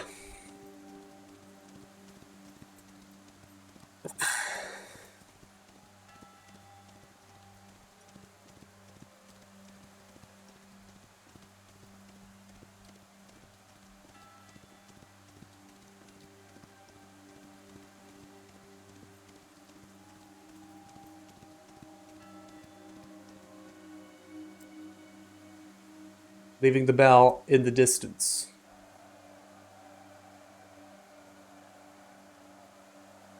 We're going to end the session with a little bit of teaser. The fog rolling through as it pushes. The wall faces you with ladders reaching up. Mangonels, 2 of which are presented on this map. Large spiked fortifications, either on long pieces of wood as a palisade, or in trifold as they stand, create barriers on a muddy, sunken battlefield. A trench lingers in the distance of the shade and the shadow. Hearing the guard chime, it's lit with oil. They will light some of their bolts to light that large trench filled with palisade that crosses the entire length of this field of battle. That trench is about 200 feet away. It is not designed necessarily for the crossbows to reign supreme. After all, the crossbows that these have would be at disadvantage. It also would be a disadvantage for longbows since they had some sort of sharpshooter. It's made for the mangonels. Because the mangonels have a minimum range, they can only fire outside of 60 feet. So this trench is actually going to stop impede and fire upon them with the mangonels before the volleys of the archers come into play as the undead zigzag their way through the spike fortifications or impale themselves on them. The squads formed, each of them grouped together with a banner. I've divided the battlefield into lanes to dictate descriptions as we play this siege, this attack, and this battle. You'll notice that there's 2 icons, either a skull or a crown. Those will be used as the initiative orders for either the monsters or your allies. The mangonels will have their own initiative as well as the commander, but allies will be grouped and the enemies will be grouped. You, as a party, will be able to roll your initiatives and order yourselves exactly how you wish at the start of this combat. Okay?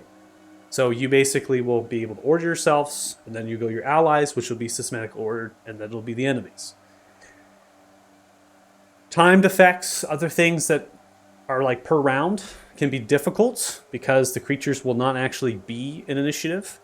The reason why this is because it's far easier for you all.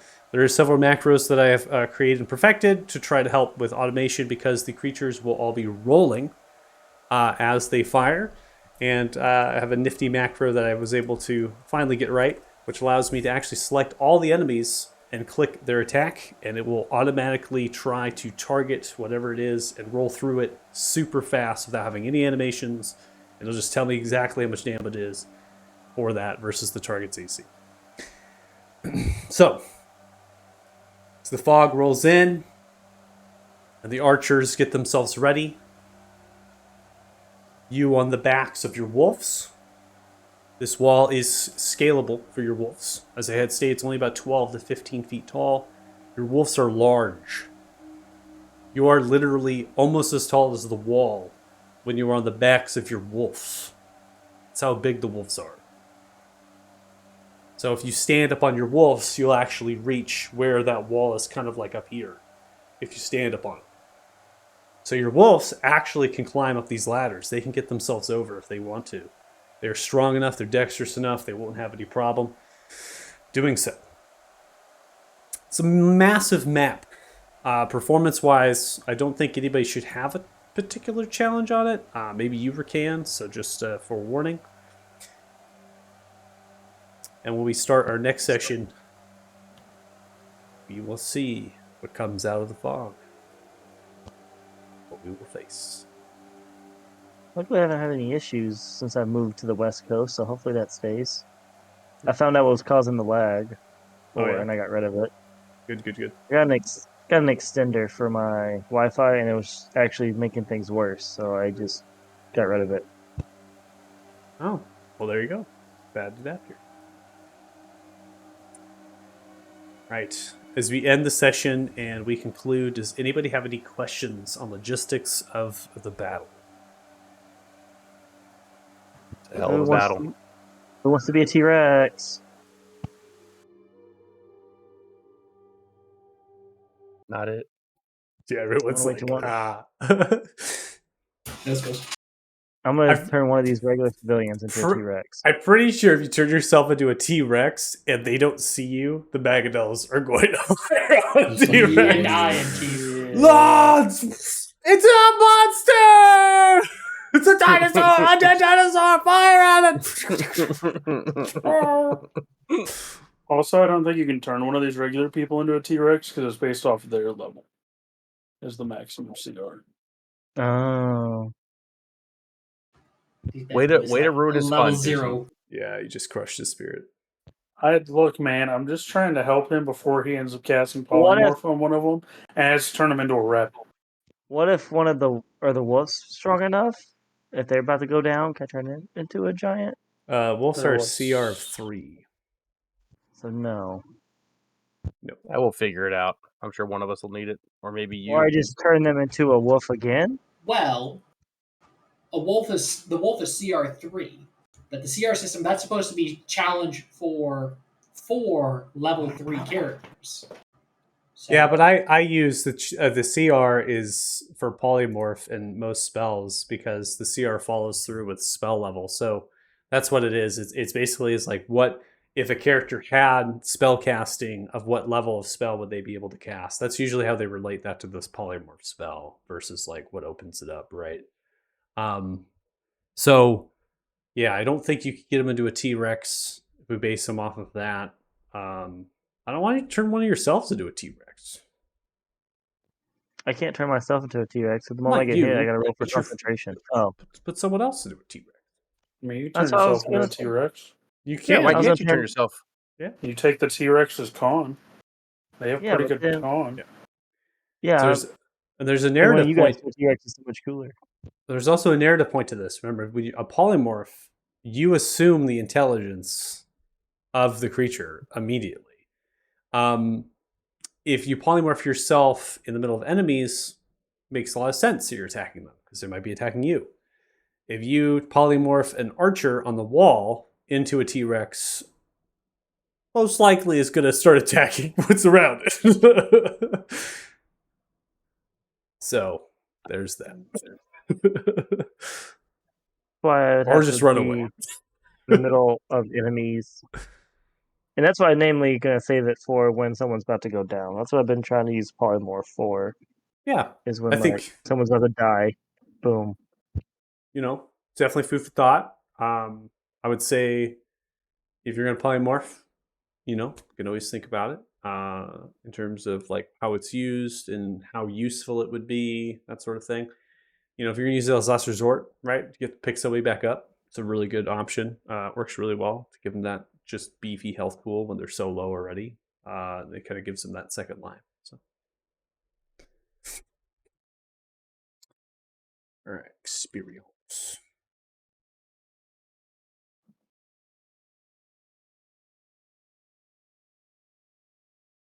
Also, if you're worried about where they're at, giant apes are a good alternative to the T-Rexes because I think they have like an intellect of 7 or 8, so like they can usually differentiate between allies and bad guys. True. Or dragon. They have a turtle. 7. They do have a Or 7. what? Dragon turtle. Dragon Turtle. Yeah. Whatever it is. I thought that was a monstrosity. It might. No, I think it's classified as dragon. Oh, well, that's not a beast. Yeah, can only Yeah. do All right, so for session 35, we have 527 experience each, but you had 53,753.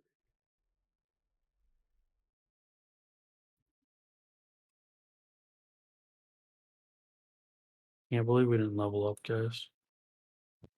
next session maybe. All right, if you're watching the stream, we thanks so much. almost- Harvard. Oh, so close, so close, so close.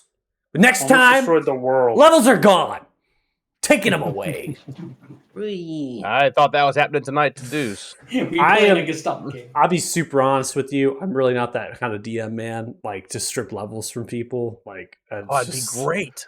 Back in the day, there were certain monsters that could like lower your strength permanently. Like it was fucked, man. Like honestly, that's horrible. I don't know what was going through people's heads when they created that shit, but that was just Upon you, I cast cripple. correct. Wait, what? Isn't it a curse? Can I remove it? No. I it's bestow not. upon thee disability. Yeah. So I'm for the players and all of that. Item wise, compromise, and also fits in with the narrative because then you get to really see exactly what's happening, especially with like inner workings of this. And you definitely open a Pandora's box at this point. And putting pieces together of this puzzle, and it's a very large puzzle. There's apparently gods at play here now, and we know that a little bit before, but now it's showing there's more ambitions, more grandeur. As we level, as we get large, powerful, Donald's just gonna have to do what Donald's going to have to do. Yeah, pretty much. All Wait right. till we fight the dragon without a fully gemmed. We're gonna die. No, we'll get all the gems. It'll be fine. If you're watching the I stream, thanks so believe much. We really appreciate it. Are we Motley Crew now? Is that real? We'll let you know. It I don't matter. We don't know. We don't know yet. All right, Group 9 signing off. Thanks so much for watching. See you later. Bye, chat.